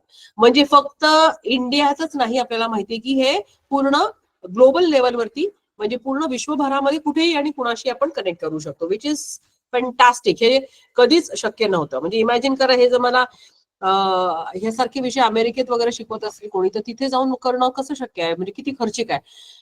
त्याच्यामुळे आपल्यासारखी काही अगदी काय म्हणायचं खूप पैसे खर्च न करता अगदी सामान्य परिस्थितीत जरी आपण आहोत तरी ह्या ज्ञानाचा आपल्याला काय म्हणायचं आपण हे ज्ञान घेऊ शकतो, विच इज द प्रॉज म्हणजे काय म्हणायचं हा त्याचा फायदा आहे असं मी म्हणेन. ओके, सो ह्याची काही संवादाचे प्रकार बघू आपण. ह्याच्यामध्ये पण संवादाचे प्रकार आहेत. जसं मगाशी आपण बघितलं की लिखाणामध्ये काय प्रकार आहेत, राईट. बोलण्याच्या ह्याच्यामध्ये काय प्रकार आहेत, देहबोली वगैरे सारखे नॉन व्हर्बल, वर्बल. तसे इलेक्ट्रॉनिक संवादाचे देखील प्रकार आहेत. जसं की मगाशी सर म्हणत होते email, that is electronic mail. ह्याची उदाहरणं दिलेली आहेत. आपल्याला माहितीये जीमेल वापरतो, मेजॉरिटीली आपण जीमेल वापरतो, पण आउटलुक आहे, याहू मेल आहे, हॉटमेल आहे, आणि असे बाकीचे काही ईमेल्स जे प्लॅटफॉर्म्स आपल्याला माहितीये ज्याचा आपण ईमेल आपण इलेक्ट्रॉनिक मेल म्हणून ज्याचा वापर करतो. त्याच्यानंतर दुसरं आहे त्वरित संदेश सेवा म्हणजे इन्स्टंट मेसेजिंग, ज्याच्यामध्ये आता आपल्याला माहिती की आपले फेवरेट्स आहेत ज्याचं जसं की व्हॉट्सअप आहे. म्हणजे आता मला तर वाटतंय व्हॉट्सअप जर बंद केलं तर लोक श्वास घ्यायचाच बंद करतील अशी वेळ आहे. इतकं ते आपल्या सवयीचं झालेलं आहे. सो व्हॉट्सअप सारखे काही टूल्स आहेत. त्याच्यानंतर टेलिग्राम आहे, टेलिग्राम म्हणून पण एक टूल आहे, फेसबुक आहे, इंस्टाग्राम आहे. सो ह्याच्यामध्ये इन्स्टाला मला माहित नाही काय मेसेजिंग होतं की नाही, पण ह्या 2-3 गोष्टी तरी मी स्वतःचा फार वापर करत नाही, ऑनेस्टली सांगते. म्हणजे ईमेल्स ठेवलं तर पण Facebook and all I don't use. पण व्हॉट्सअप एक प्रोफेशनल ह्याच्यासाठी मी जरूर वापरते, पण अदरवाईज सुद्धा. सो ह्याचे वेगवेगळे टूल्स आपल्याला तर बऱ्याच माहिती आहेत ज्याचा आपण अगदी फ्रीली वापर करतो. आणि ह्याला विशेष म्हणजे फार ट्रेनिंगची पण आपल्याला आवश्यकता नाही म्हणजे राहिलेली नाही का. WhatsApp we just learn it. जसं चालायला बोलायला शिकतो तसं व्हॉट्सअप पण वापरायला आपण शिकलेलो आहोत. So that is the beauty of it. So video conferencing बोलत होतो आपण, जसं की आत्ताच आपलं ट्रेनिंग चालू आहे. आता आपण गुगल मीटवर आहोत, जी मीटवर आहोत. ह्यासारखेच काही मायक्रोसॉफ्ट टीम्स म्हणून आहे, झूम आहे. Zoom is I guess more on a professional site आणि काही पेड आहेत ह्याच्यातले. जी मीट आहे जे थोडं नॉन पेड आहे आणि त्याचे जास्त फीचर्स आपल्याला वापरता येतात, म्हणून जी मीट हे जास्त पॉप्युलर आहे सहकारी संस्थांमध्ये किंवा गव्हर्नमेंट सेटअपमध्ये. ठीक आहे. वेबएक्स सारखे काही टूल्स आहेत. सो व्हॉइस कॉल्स आहेत जे VoIP म्हणजे व्हॉइस ओव्हर इंटरनेट प्रोटोकॉल ज्याला म्हणतो आपण. त्याच्यामध्ये स्काईप आहे. स्काईपचं नाव तुम्ही ऐकलं असेल. तर हे फक्त मला आठवतंय UK मध्ये जेव्हा मी माझे MBA करत होते त्यावेळेस स्काईप हे खूप पॉप्युलर होतं, कारण तेव्हा व्हॉट्सअप वगैरे काहीच नव्हतं. सो व्हिडिओ कॉलद्वारे इंडियामध्ये बोलता यायचं आणि दॅट वॉज एक्साइटिंग. ठीक आहे. सो व्हॉट्सअप कॉलिंग पण आता करता येतं. हे फीचर तेव्हा फोनवर अवेलेबल नव्हतं, पण आता हे व्हॉट्सअपवरती आपल्याला कॉलिंग मध्ये वापरता येतं, विच इज फॅन्टॅस्टिक. आणि ज्याच्यामध्ये आपण 1 to 1 करू शकतो, ग्रुपला ऍड करू शकतो. एकाच वेळेस 4-5 लोक किंवा जास्त लोक बोलू शकतात. That is fantastic. Google voice आहे, झूम फोन आहेत वगैरे वगैरे. सो सोशल मीडियाचा संवाद म्हणजे आपल्याला माहिती जसं की फेसबुक आहे, ट्विटर आहे, लिंक्डइन आहे. लिंक्डइन हे प्रोफेशनल सेटअप आहे ज्याच्यामध्ये जास्त करून पर्सनल ह्याच्यापेक्षा प्रोफेशनल सेटअप वरती कम्युनिकेशन होतं. इंस्टाग्राम आहे, टिकटॉक वगैरे सारखे विषय आहे. टिकटॉक तर अगदी मला वाटतं कोविड टाइम मध्ये खूप पॉप्युलर झालेला विषय आहे आणि TikTok is also one of the mediums to have a communication. So mobile संदेश सेवा जी अगदी खूप पूर्वी फोन आल्यानंतर पहिल्यांदा आपल्याला जी वापरता आली दॅट इज SMS. तेव्हा पूर्वी ते पेजर्स वगैरे पण होते. हे पेजर्स आपण यात मेन्शन नाही केलेले, पण पेजर्स म्हणून पण होते.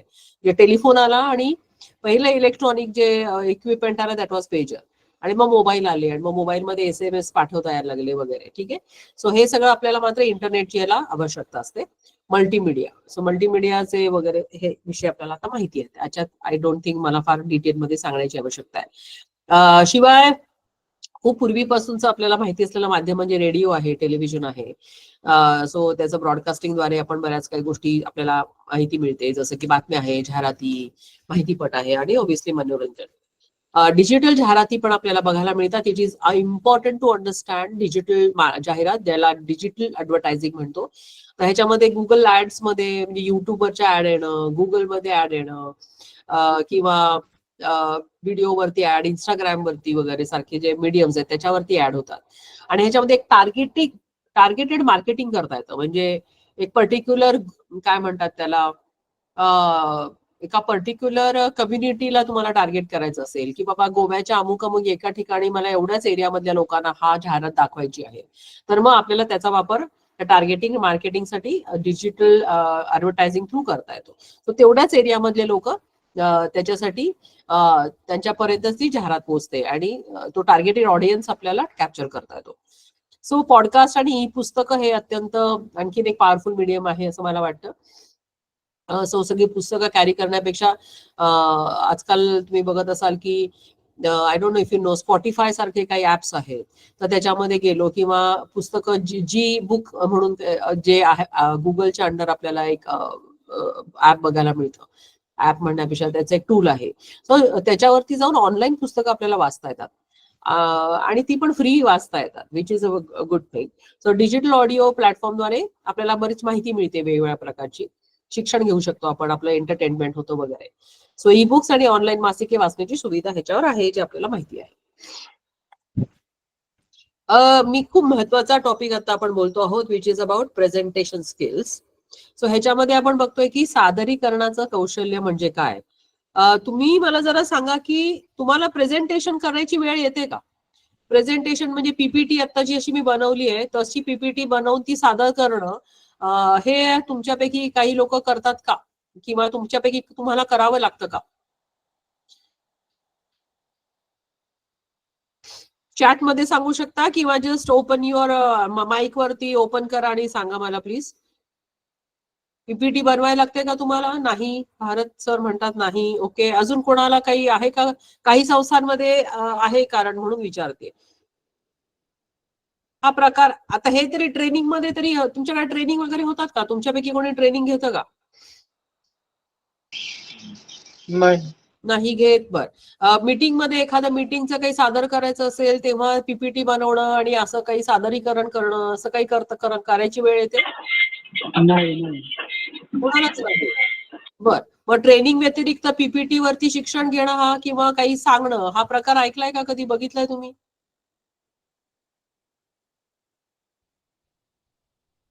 येस, नुसतं ऐकलंय म्हणजे फक्त ट्रेनिंग मध्ये आपण फक्त बघितलंय, किंवा तुमच्या मीटिंग मध्ये जर तुमचे साहेब ऑनलाईन सांगत असतील तर तेव्हा बघितलंय असं, बरोबर? हो. ओके.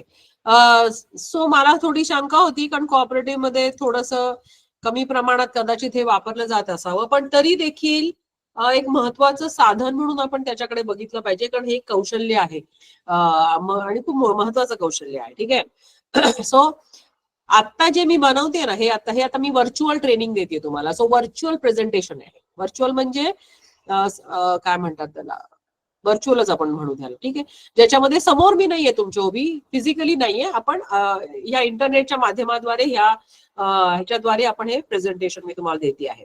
सो व्हर्च्युअली जेव्हा प्रेझेंटेशन देतात त्याचे काही वेगळे स्किल्स असतात, आणि समजा हे समोर उभं राहून मी पीपीटी तुम्हाला दाखवत असते, तुम्ही क्लासमध्ये बसलेला आहात, आणि तर तेव्हाचे स्किल्स वेगळे असतात. सो थोडी बहुत सिमिलॅरिटी असते, पण त्याच्यामध्ये तरी देखील फरक आहे. जसं की समजा मी पर्सनल लेवलवरती तुम्हाला म्हणजे वर्गामध्ये तुम्हाला हे प्रेझेंटेशन मी दाखवते आणि तुम्ही तिथे हजर आहात प्रत्यक्ष फिजिकली, तर त्याच्यामध्ये ते दाखवण्याची ते सांगण्याची पद्धत मध्ये थोडासा फरक असू शकतो.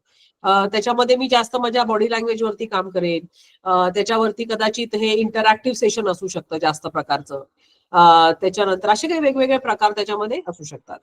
पण आता मी व्हर्च्युअल करते, मग ह्याच्यामध्ये काय स्किल पाहिजे, तर मी कॅमेरा समोर माझा व्यवस्थित तुम्हाला कॅमेरा दिसतो आहे का, माझी व्यवस्थित पीपीटी तुम्हाला दिसते आहे का, ती मी कशी बनवलेली आहे, तुम्हाला त्याचे पॉइंट्स व्यवस्थित दिसत आहेत का. आता ह्याच्यामध्ये खूप वेळा मी पिक्चर्स वगैरे चांगल्या प्रकारे ऍड करते, आता आज मी नाही केलेले, पण असे बरेच त्याच्यामध्ये आपल्याला इम्प्रुव्हमेंट्स करता येतात. पण ज्या प्रकारे मी हे प्रेझेंट करते आहे ते एक स्किल आहे, ते इट्स अ लर्नेड स्किल, म्हणजे मी ते आत्मसात केलेलं ज्ञान आहे. ठीक आहे, आपण पहिल्यांदाच उभं राहू जेव्हा करायला, तेव्हा कदाचित मला आठवतं माझं पहिलं प्रेझेंटेशन, सो मला आयडिया नव्हती तेव्हा की ते कशा प्रकारे दिलं गेलं पाहिजे, पण नाव I am use to it. So over the time प्रॅक्टिसनी आणि शिवाय शिकून ह्या गोष्टी आपल्याला आत्मसात करता येतात. सो प्रभावी सादरीकरण, ज्याला प्रेझेंटेशन स्किल म्हणतो आपण, ते स्पष्ट असायला पाहिजे. तुमचा आवाज, त्याच्यातली वाक्यातली भाषेतली स्पष्टता, त्यात ते प्रभावी असणं आवश्यक आहे. त्याची आकर्षक शैलीमध्ये ते मांडणं आवश्यक आहे. नाहीतर तिकडे लोक झोपून जातील. तुमच्यातले झोपलेत का लोक कोणी? जागेत का झोपलेत लोक? जागेत ना? हा, पण इथे जर मी रटाळवाण्या भाषेत सांगितलं, काहीतरी काय सांगायचं म्हणून सांगितलं तर लोक झोपून जातात. ठीक आहे, सो इट्स व्हेरी इम्पॉर्टंट की ती शैली ज्या प्रकारे आपण ज्या शैलीमध्ये मांडतो त्या शैली पण अत्यंत कशा प्रकारे मांडतो ती महत्वाची असते. ठीक आहे, त्यासाठी तयारी आवश्यक असते. आता हे जे मी स्लाइड तुम्हाला दाखवते तुम्हाला दिसत असेल साधं, पण यासाठी माझे कमीत कमी 2 दिवस गेले. इंग्लिशमध्ये असतं तर मला प्रॉब्लेम नव्हता, पण हे मराठीमध्ये ह्याचं ट्रान्सलेशन करून पुन्हा त्याचं संक्षिप्त रूपात इथे मांडणं आणि पुन्हा ते प्रेझेंटेशन मध्ये मांडणं, ह्यासाठी मी वेळ दिलेला आहे. म्हणजे 1 तासाचं प्रेझेंटेशन आहे, पण 2 तासाची किंमत कमी 2 दिवसाची तयारी याच्या मागे आहे. ठीक आहे. सो त्याची तयारी अत्यंत महत्वाची असते. जेवढी चांगली तयारी तेवढं तुम्ही प्रेझेंटेशन कॉन्फिडेंटली देऊ शकता. सो ह्याच्या पुढे जर कधीही तुम्हाला प्रेझेंटेशन द्यायची जर कधी वेळ आली तर हे लक्षात ठेवायचं की त्याची तयारी अत्यंत महत्वाची आहे. ठीक आहे. It gives you a confidence. So प्रेक्षकांची संवाद साधण्याची क्षमता ह्याच्यामध्ये अत्यंत महत्वाची आहे. ठीक आहे. सो ह्याचे कुठे कुठे नॉर्मली या प्रेझेंटेशनचा उपयोग होतो तर आपल्या ज्या मीटिंग्स होतात किंवा तुमच्या ज्या कॉन्फरन्सेस होतात किंवा हे जसं एज्युकेशनल काही गोष्टी घडतात, शैक्षणिक वातावरण आहे, काही ठिकाणी सार्वजनिक संभाषण ज्या ठिकाणी घडतं म्हणजे अशा ठिकाणी, अशा विविध कार्यक्रमाच्या ठिकाणी प्रेझेंटेशन स्किल हे आपल्याला आणि त्याचं मजबूत सादरीकरण ह्याची क्षमता असणं हे काय महत्वाची भूमिका बजावतं. ओके. सो पुढे बघणार आहोत आपण की सादरीकरण प्रभावी करण्यासाठी काही गोष्टी आपल्याला बघायच्या आहेत. आता ह्या इतक्या काही गोष्टी लिहिलेल्या आहेत, पण ह्याच्यावरती तुम्हाला प्रश्न येऊ शकतो आणि ह्याच्यामध्ये अजून डिटेल मध्ये तुमच्या नोट्स मध्ये लिहिलेलं आहे. ठीक आहे. आता मला तुम्हाला मी आता सांगू का हे तुम्ही कसं करू शकता का आपण स्लाइडच्या शेवटी बोलूया?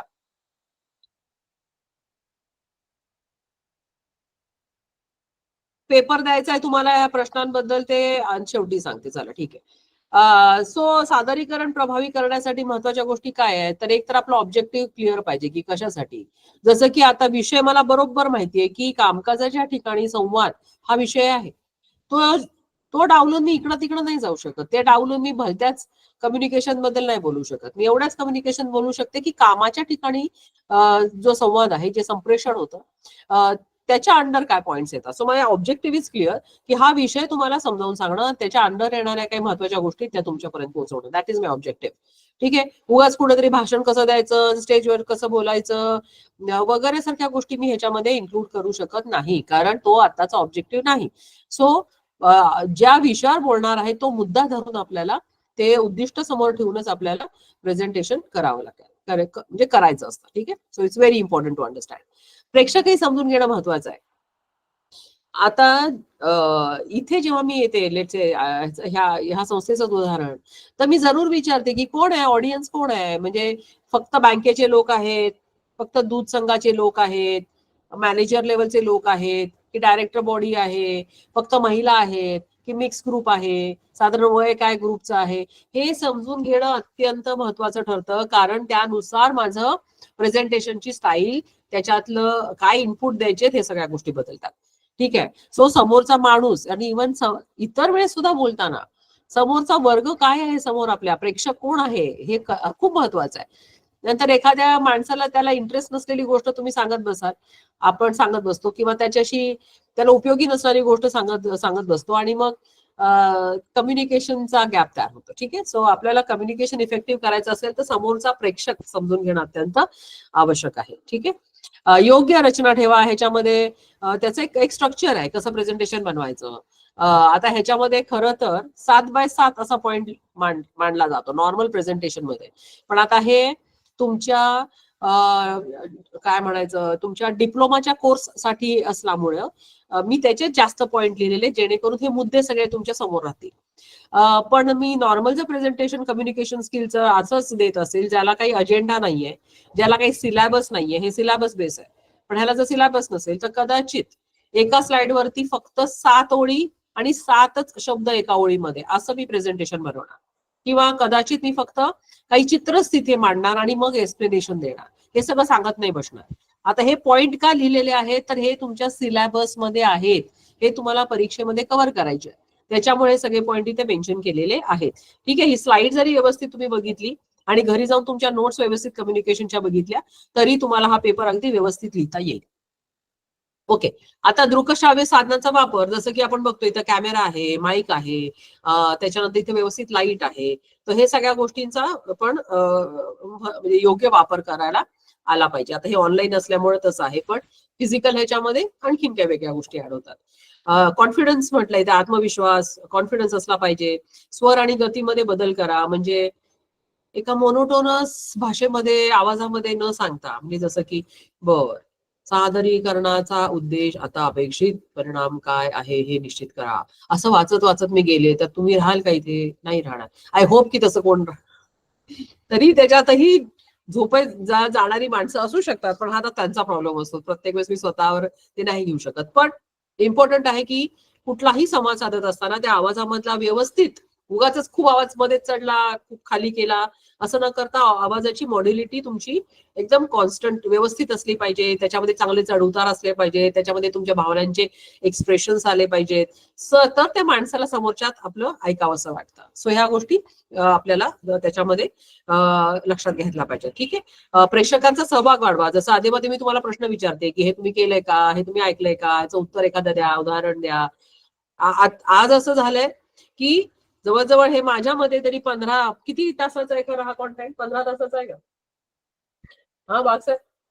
किती तासाचा कॉन्टेंट आहे? 15 ते 20 तसं बघायला गेलं तर हा कमीत कमी. ठीक आहे, जे आपण आता 2 तासामध्ये करतोय. नाही तर हा विषय अजून वेगळ्या प्रकारे आपण थोडासा हँडल मी केला असता. जसं की तुमच्याशी बोलणं, तुम्हाला काही उदाहरणं विचारणं, तुमच्या कामाच्या ठिकाणचे काही उदाहरणं त्याच्यामध्ये तुमच्याकडनं जाणून घेणं, लोकांना त्याच्यामध्ये सहभाग घेण्यामध्ये प्रोत्साहित करणं, असा विषय.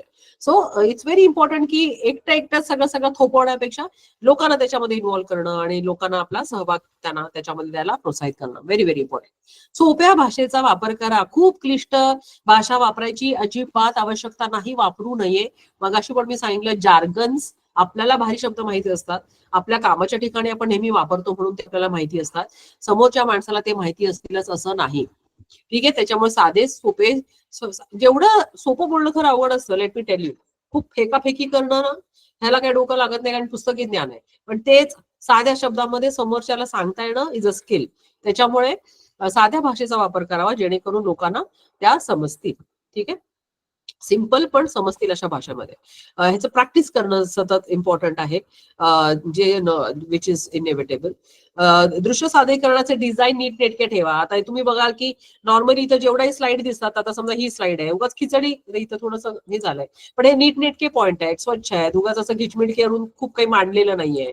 आता हे पॉईंट्स आहेत ते खूपच आहेत म्हणून असं काय लिहायला लागले, पण एकदम सुटसुटी, छान, स्वच्छ असं ते सादरीकरण असायला पाहिजे. प्रेझेंटेशनचा काही रूल आहे. म्हणजे खरा रूल तर हेच आहे, मगाशी मी सांगितलं की एका स्लाइडवर जर तुम्हाला काही पॉईंट लिहायचे असतील तर मॅक्सिमम 7 पॉईंट पाहिजेत आणि एका पॉईंटमध्ये, एका वाक्यामध्ये मॅक्सिमम 7 शब्द पाहिजे, असा त्याचा रूल आहे. 7x7 रूल ज्याला म्हटला जातो. पण जसं मी पुन्हा सांगते, अकॅडमिक बेस असल्यामुळे ह्या कोर्सला हे मी सगळे पॉईंट एका स्लाइडवर एवढे कव्हर केलेले आहेत. Otherwise this is not acceptable when you are doing a presentation.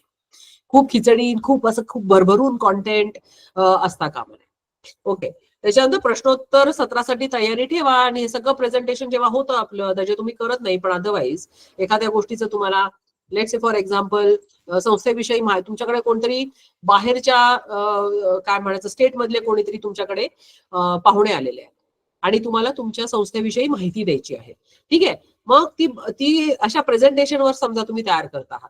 ठीक आहे. मग ते तसं प्रेझेंटेशन तयार करणं आणि मग त्यांना शेवटी एक 5-1 मिनिटं किंवा 5-10 मिनिटं ठेवणं, जेणेकरून जसं मी तुम्हाला मगाशी पण विचारलं, तुमचे काय प्रश्न आहेत का, किंवा त्या लोकांना काही म्हणायचं असेल तर त्यासाठी थोडा शेवटी वेळ ठेवणं वगैरे सारख्या गोष्टी.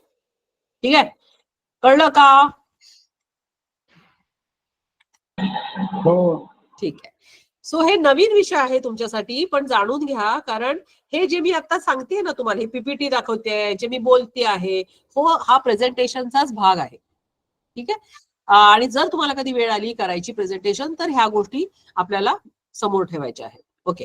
आता नर्वसनेस कमी, पहिला चॅलेंज काय असतो प्रेझेंटेशन देताना, उभं राहून बोलताना, की नर्वसनेस जो आपले हातपाय गळून जातात, बरोबर. सो गंमत म्हणजे तुमच्या पोर्शन मध्ये ह्या गोष्टी इन्क्लूड केल्या, त्या सगळे पॉईंट्स तुमच्या पोर्शन मध्ये आहेत, तुमच्या सगळ्या कोर्स कॉन्टेंट मध्ये आहेत. सो ह्याच्यामध्ये कॉन्फिडन्स जाऊ नये म्हणून काय केलं पाहिजे, नर्वसनेस येऊ नये म्हणून काय केलं पाहिजे, ह्याच्यासाठी हे पॉईंट दिलेले आहेत. ह्याच्यामध्ये दिलंय की सामग्रीचा पूर्ण अभ्यास ठेवा. म्हणजे तो कॅमेरा नीट चालतोय की नाही, हे कम्प्युटरचं सगळं सिस्टम व्यवस्थित बसलीये की नाही, म्हणजे समजा ऑनलाईन देत असाल तर ठीक आहे, स्पीकर चालतात की नाही, सगळं. आता परवाच्या दिवशी एवढं सगळं झालं, पण माझा इंटरनेटचा प्रॉब्लेम झाला, माझा कम्प्युटरच क्रॅश झाला, म्हणजे हे सगळे चॅलेंजेस, किंवा नेटच चालत नाहीये नीट, ऑनलाईन मध्ये खूप वेळा प्रॉब्लेम येतात. पण इव्हन समोरासमोर प्रेझेंटेशन द्यायचं असेल तरी सगळं चेक करून बघणं, बसण्याची व्यवस्था, लाईटची व्यवस्था, माईक, हे ते सगळं. ठीक आहे. म्हणजे आपल्याला मानसिक समाधान आहे की बाबा हा सेटअप सगळा रेडी आहे, आता मला फक्त प्रेझेंटेशन द्यायचं आहे. That also gives your confidence. Not only in presentation, इतर सुद्धा बाबीच्या वेळेस जर व्यवस्थित तयारी असेल आपली, तुम्ही जर व्यवस्थित ऑर्गनाइज्ड असाल, तर मग तुमचा कॉन्फिडन्स तिथे वाढतो. ज्यांना वाटत असेल की मला काम करताना खूप नर्वसनेस येतो, मला घाबरायला होतं, साहेबांनी बोलवलं की असं होतं, पण जर व्यवस्थितपणा फॉलो केला असेल ना, तर तो कॉन्फिडन्स यायला मदत होते. ठीक आहे. प्रेक्षकांसमोर सराव करा, म्हणजे काय आता तेच ऑडियन्स घेऊन काय बोलता येणार नाही, पण कोणी 4-5 लोक जे आपल्या ओळखीचे आहेत, जे तुमचे दोस्त आहेत किंवा कोणी तुमचे कलिग्स आहेत, त्यांना त्यांच्यासमोर एखादं तुम्ही छोटंसं ट्रायल देऊ शकता, जेणेकरून तुम्हाला कॉन्फिडन्स येईल की बाबा मी असं बोलणार आहे. ठीक आहे. कल्पना करायची आणि कायम की माझं प्रेझेंटेशन खतरनाक होणार आहे. आता जेव्हा मी, आता हे सवय आहे मला ह्या लेवलच्या प्रेझेंटेशनची, पण जेव्हा मी let's say example corporate training मध्ये एकदम टॉप लेवलच्या मॅनेजमेंटला जेव्हा मी ट्रेनिंग देते, एकदम सीईओ, डायरेक्टर असे लोक जेव्हा बसलेले असतात, तेव्हा नाही म्हटलं तर एवढ्या वर्षानंतर देखील मला सुद्धा भीती वाटते, मला सुद्धा त्याचं प्रेशर येतं. पण घाबरून न जाता मी असं नेहमी इमॅजिन करते की माझं प्रेझेंटेशन एकदम सॉलिड चाललेलं आहे, एकदम सक्सेसफुल प्रेझेंटेशन आहे, एकदम कॉन्फिडेंटली मी उभी आहे आणि ते प्रेझेंटेशन मी देते आहे. उगाच घाबरून जाण्यापेक्षा असा विचार करणं, म्हणजे हे आयुष्यात कुठल्याही क्षणी उपयोगी येईल तुम्हाला, असं सांगते. पण हे इथं ऍड केलेलं आहे, मॅनिफेस्टेशन ज्याला म्हणतात. सो यशस्वी सादरीकरण मी करत असल्याची कल्पना जरूर करा, घाबरून जाण्यापेक्षा. See to that. पण हे त्याच्या मागे फक्त त्या विश्वात म्हणजे डे ड्रीम न करण्यापेक्षा, स्वप्नात न गुंतवण्यापेक्षा ह्या बाकीच्या गोष्टी पण करायच्या आहेत. आणि मग अशी कल्पना पण करायची की माझं प्रेझेंटेशन छानच होत आहे, सो दॅट तो नर्वसनेस कमी होतो. ठीक आहे. आपल्या ब्रीदिंग वरती काम करा. एकदम जोरजोरात श्वास खालीवर होत असेल तर शांतपणे तो ब्रीदिंग करणं, ब्रीद आउट करणं, शांतपणे बसणं, काही कुठे पोचू नका, जरा वेळेत पोचा. ठीक आहे. स्वतःला सकारात्मक वाक्य सांगा की हे मी करू शकतो, आय कॅन डू दिस वगैरे सारख्या गोष्टी. फार मला आवडलं हे, यांनी इन्क्लूड केलं या पोर्शन मध्ये, पण हे इम्पॉर्टंट आहे आणि हे इतर ठिकाणी सुद्धा लागू पडू शकतं. लक्ष प्रेक्षकांवर केंद्रित करा. ठीक आहे. स्वतःऐवजी म्हणजे खूप सगळं आता हे मी सांगतेय, आता हे मला टॉपिक माहितीये माझा म्हणून मी सांगणं, आणि खरंच ते तुम्हाला समजतंय की नाही, तुम्हाला त्यात इंटरेस्ट तयार होतोय की नाही, ह्याचं भान ठेवणं, या दोन्ही गोष्टी फार इम्पॉर्टंट आहेत. फक्त मलाच माहिती आहे, विषय सोपा आहे, म्हणजे माझ्या ह्याचा आहे म्हणून तो सांगत जाणं, समोरच्याला कळतंय की न कळतंय, समोरच्याला इंटरेस्ट आहे की नाहीये हे न बघणं. त्याच्यापेक्षा तो विषय दुसऱ्यांच्या दृष्टिकोनातून मला कसा व्यवस्थित बनवता येईल आणि त्यांना त्यांच्यामध्ये इंटरेस्ट कसा वाटेल ह्या प्रकारे त्याचं सादरीकरण करणं. ठीक आहे. प्रेक्षकांची इंटरॅक्ट करणं, जसं मी मगाशी आधीमध्ये तुमच्याशी बोलते आहे. आत्मविश्वासाने त्यांच्या प्रश्नांना उत्तर देणं, तांत्रिक तयारी ठेवणं, मगाशी मी ऑलरेडी सांगितलं, आणि आपल्या प्रेझेंटेशनचं रेकॉर्डिंग ठेवणं की बाबा कसं बोललोय मी, ह्याच्यामध्ये माझे हातवारे कसे होते, माझा आवाज कसा होता, मी कसं बोललो आहे, उभं राहिलो आहे, कॉन्टेंट कसं सांगितलं आहे, लोकांकडे माझी नजर आहे का, उगाच ते पीपीटीवर लिहायचं भरमसाठ आणि ते प्रेक्षकांकडे पाठ करायची आणि बघत पीपीटीकडेच बघत बोलायचं किंवा भलतीकडेच कुठेतरी बघत बोलायचं, असं न करता काही याच्यातल्या टेक्निक्स आहेत ते फॉलो करणं आणि एक प्रभावी प्रेझेंटेशन आपण करणं इज अ स्किल. जरूर शिकण्यासारखी गोष्ट आहे आणि हे तुम्हाला पेपरमध्ये पण येणार आहे, सो याच्यावर लक्ष जरूर ठेवा. हे पॉइंट्स कव्हर करा, ज्यातले अगदी 5-7 पॉइंट जरी तुम्हाला व्यवस्थित लिहिता आले तरी मोर आले. ठीक आहे. पुढच्या स्किलकडे आपण जात आहोत, विच इज इंटरव्ह्यू स्किल्स. आता ह्याच्यामध्ये म्हटलेलं आहे मुलाखत कौशल्य. आता परत मला सांगा, तुमच्यापैकी कधी कोणी मुलाखत दिलेली आहे का? मुलाखत म्हणजे इंटरव्ह्यू दिलेला आहे का? हो मॅडम. कधी दिलेला आहे? बँकेत जॉईन होताना. हा, सिंपल. बघा बरं किती सोपं विचारते मी तुम्हाला. सो प्रत्येक जण मोस्टली आपल्याकडे कॉपरेटिव्ह मध्ये जरी कोणाची आपली ओळख असली, जी नॉर्मली आपल्याकडे होतं तसं कॉपरेटिव्ह सेक्टरमध्ये, पण तरी सुद्धा मुलाखती घेतली जाते. बाबा तुम्हाला काय येतं, काय काय विचारलं मुलाखतीमध्ये दीपक सर? काय नाही मॅडम, त्यांनी कमी विचारलं, मीच जास्त विचारलं, असं झालं. अच्छा, अरे वा. उदाहरण सांगा बरं, जसं की? नाही, मी म्हणजे बँकेत जॉईन व्हायच्या अगोदर मी शेतीशी निगडीतच एका कंपनीत जॉब करत होतो ना. बरं. मग त्यांनी मला विचारलं की तुम्ही जे केलंय आतापर्यंत त्याचा बँकेला काय उपयोग आहे? कुठल्या बँकेत जात आता मला सांगा? पीडीसीसी. कोल्हापूरमध्ये आहे? पीडीसीसी पुणे जिल्ह्यामध्ये. पुण्यात आहात तुम्ही? बरोबर, सॉरी, मी केडीसीसी ऐकलं, म्हटलं कोल्हापूरला आहात का? अच्छा अच्छा, ओके, पुण्यात आहात. ठीक आहे. सो अच्छा, आणि काय विचारलं? मग त्यांना मी एक प्लॅन बनवून दिला की मी आज जरी बसलोय, आता आपण म्हणजे माझे जे इंटरव्ह्यू घेणारे होते त्यांना मी फक्त एकच प्रश्न विचारला, म्हटलं तुमच्याकडे जमीन किती आहे? आणि मग त्यांना मी एक प्लॅन सांगितलं की समजा एखादं पीक घेताय तुम्ही, कांदा घेतला एक्झाम्पल, आम्ही समजा 4 महिन्याचं सरासरी ते पीक आहे, तर आजच्या बाजारभावाने किंवा मार्केटचा ट्रेंड पाहून 4 महिन्याने तुमच्याकडे किती पैसे असतील सरासरी, हे मी आता तुम्हाला सांगू शकतो म्हटलं. आणि मग ते बँकेकडे कसे वळवायचे, हा म्हटलं मग हा आपला म्हणजे आपलं कार्य ते की ते बँकेकडे कसे आणता येते, काय प्लॅन करून आपल्याला आणता येईल. क्या बात आहे, मग खुश झाले असणार एकदम. हो, मग तेवढंच विचारलं, म्हणले बस झालं, म्हणले मग कळलं तुझं. काय माहितीये, खूप सुंदर उदाहरण आहे, खरंच खूप सुंदर उदाहरण आहे. म्हणजे ना मला काय म्हणायचंय, आपल्याला असं कधी कधी वाटू शकतं, हे खूप आवडलं उदाहरण मला दीपक सर, थँक्यू, की आपल्याला असं वाटतं की मी शेतीच्या क्षेत्रात काम केलंय आणि मग आता मी बँकेच्या क्षेत्रामध्ये कसं काम करणार. पण ह्या दोन गोष्टी आपल्याला कनेक्ट करता आल्या पाहिजेत. आणि जिथेही म्हणजे आता बँकेच्या ठिकाणी असाल तर त्यांना आपल्याला ही व्हॅल्यू एडिशन, म्हणजे माझा आधीचा अनुभव मी ह्या अनुभवाशी जोडून तुमचं अजून कल्याण कसं करू शकतो हे आपल्याला सांगता आलं पाहिजे. व्हॉट अ फंटॅस्टिक एक्झाम्पल, मस्त. सो व्हॅल्यू एडिशन म्हणतात ह्याला. आणि असे लोक बँकेला किंवा इतर कुठल्याही संस्थेला हवे असतात जे कुठल्याही बॅकग्राऊंड मधून आले तरी त्यांना हे सांगता आलं पाहिजे की मी ह्या बॅकग्राऊंड मधून आलोय. लेट्स से फॉर एक्झाम्पल मी एखाद्या डीलरशिप मध्ये काम केलंय, पण बँकेमध्ये येताना काय व्हॅल्यू एडिशन देऊ शकतो मी. आता डीलरशिप बँक एखाद्या गाड्यांची आणि बँक ह्याचा काही संबंध नाहीये, पण जर तुमच्यात ते स्किल असेल तर तुम्ही हे सांगू शकता की तिथे मी ही कामं केली आहेत आणि ह्या कामाचा बँकेमध्ये मला ह्या गोष्टीचा कस्टमर सर्व्हिससाठी वापर करता येईल, किंवा लोकांशी कसं बोलायचं हे मला व्यवस्थित कळतं, किंवा ह्याचे रिपोर्ट्स कसे बनवायचे हे मला व्यवस्थित कळतं, त्याच्यामुळे मी बँकेमध्ये या गोष्टीचा वापर करू शकतो वगैरे सारख्या गोष्टी. So fantastic, thank you.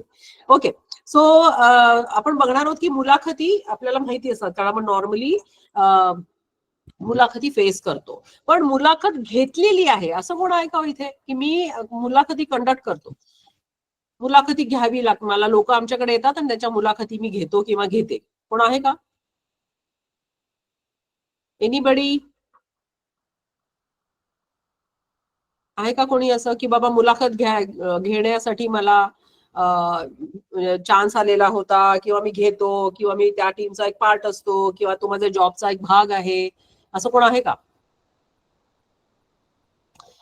बर, पण आताचा विषय ना मुलाखत कौशल्य हे त्या दृष्टीनेच आपण बघणार आहे. देव करो की तुमच्यावरती ऍज अ मॅनेजर म्हणून ती जबाबदारी येऊ, तुम्हाला तसं प्रमोशन मिळो, आणि it's a very interesting part. So ह्याच्यामध्ये आपण बघणार आहोत की मुलाखत घ्यायची असेल तर ह्याच्यामध्ये काय गोष्टी आपण करता येतील. ठीक आहे, सो मुलाखत म्हणजे काय आपल्या सगळ्यांना माहिती आहे, प्रश्नोत्तराच्या स्वरूपात होणारी औपचारिक किंवा अनौपचारिक प्रक्रिया पण ती असू शकते.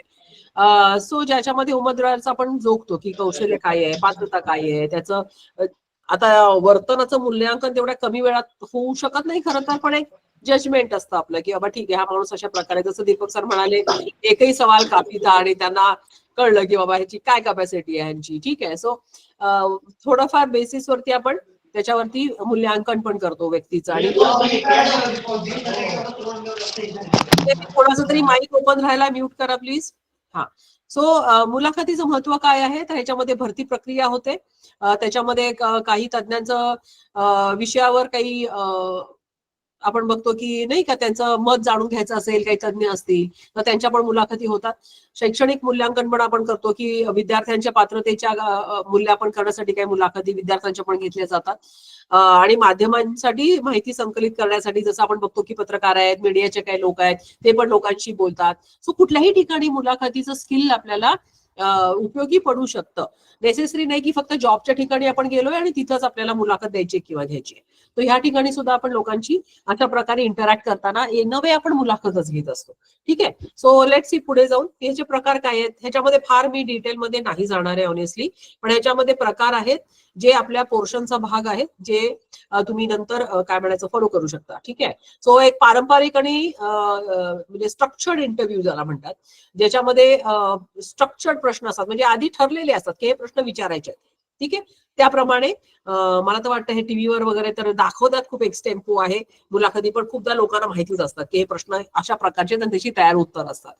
पण देर इज अ रिझन की हे अशा प्रकारे स्ट्रक्चर मुलाखत घेणं. ठीक आहे, सो याच्यामध्ये किंवा इंटरव्ह्यू मध्ये जेव्हा येतात भरती व्हायची आहे तेव्हा काय प्रकारचे प्रश्न, कारण आपल्याला माहित असतं की ह्या जॉबसाठी कशा प्रकारचा व्यक्ती हवा आहे, सो त्या व्यक्तीला काय प्रकारचे प्रश्न विचारायचे ह्याचा एक संच तयार असतो.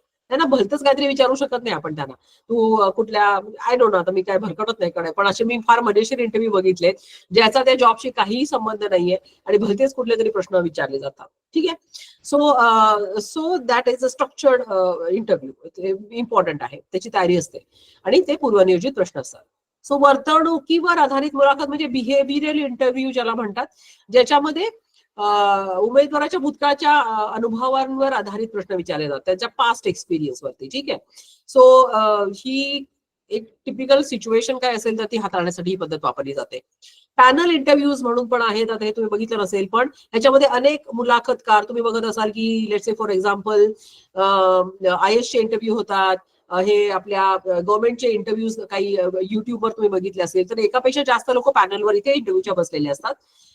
3 इडियट्स सुद्धा बघितलं असेल तर तुम्हाला आठवत असेल की काय नाव आहे बरं त्याचं, इंटरव्ह्यूला जातो बघा तो, खिडकीतून उडी मारलेली असते, हातपाय मोडलेला असतो तो जो फ्रेंड आहे त्यांचा, आणि मग तो जेव्हा मुलाखत द्यायला जातो जॉबसाठी तेव्हा खूप सारे लोक तिथे बसलेले असतात. So that is a panel interview. ठीक आहे. आणि प्रत्येक वेगवेगळ्या टाईपचे प्रश्न ते लोक एका म्हणजे समोर बसणारा माणूस एकच, पण घेणारे इंटरव्ह्यू खूप जण असतात. ठीक आहे. केस स्टडी मुलाखत म्हणजे उमेदवाराला व्यावसायिक समस्या सोडवण्यासाठी सांगितलं जातं, म्हणजे एखादी सिच्युएशन दिली जाते. आता तुम्ही हा जर कोर्स मटेरियल बघितलं तर त्याच्यामध्ये पण तुम्हाला वेगवेगळ्या केसेस दिलेल्या आहेत केस स्टडीजसाठी, की बाबा अशी सिच्युएशन आहे तर तुम्ही कशी सॉल्व्ह केली जाईल. कम्युनिकेशनचा हा प्रकार आहे तर हा वापरून तुम्ही ही केस कशी सॉल्व्ह करा. ठीक आहे. प्रॉब्लेम सॉल्व्हिंग आहे तर ही केस स्टडी आहे, तुम्ही कशी ती सॉल्व्ह करा. तो म्हणजे एखादी सिच्युएशन दिली जाते ऍक्च्युली, आणि मग त्याच्यावरती प्रश्न विचारलेले असतात आणि त्याप्रमाणे तुम्ही त्याचे उत्तरं द्यायची असतात. ठीक आहे. त्याला केस स्टडी म्हणतात. ओके. नंतर आहे ग्रुप इंटरव्ह्यू, ज्याच्यामध्ये अनेक उमेदवार आहेत आणि एकाच वेळेस त्यांना बोलवलं जातं आणि एकाच वेळेस त्यांची मुलाखत घेतली जाते. आता हे कशासाठी केलं जातं तर काही वेळेस प्रत्येक वेळेस तुम्ही एकटेच काम करत नाही, तुम्ही खूप अनेक लोकांसोबत काम करता. त्याच्यामुळे मग ग्रुपमध्ये हा माणूस कसं बोलतो, 4 लोकांमध्ये ह्याचं लिडरशिप कशी आहे, लोकांना सामावून घेऊन पुढे जाता येतं का, ह्या लोकांना स्वतःचा एवढ्या लोकांमध्ये मुद्दा ह्यांना प्रेझेंट करता येतो का, वगैरे सारख्या गोष्टी ह्याच्यामध्ये बघितल्या जातात. टेक्निकल इंटरव्ह्यूज पण असतात ह्याच्यामध्ये, काही ठराविक स्पेशालिटी असेल एखाद्याची, लेट्स से फॉर एक्झाम्पल एखादा टेक्निकल जॉब आहे, एखाद्याला गाडीचं काय म्हणायचं तिथे, गाडीच्या लेट्स एक ऑटोमोबाईल कंपनीमध्ये एखादं किंवा कुठल्या तरी इंजिनिअरिंग फर्म मध्ये असेल तर त्या ठिकाणी काही टेक्निकल नॉलेजची गरज असते, त्या ठिकाणी तशा प्रकारचे प्रश्न विचारले जातात वगैरे. फोन आणि व्हिडिओ मुलाखत पण आपल्याकडे आता अवेलेबल आहे, व्हिडिओ थ्रू आपल्या मुलाखती होऊ शकतात.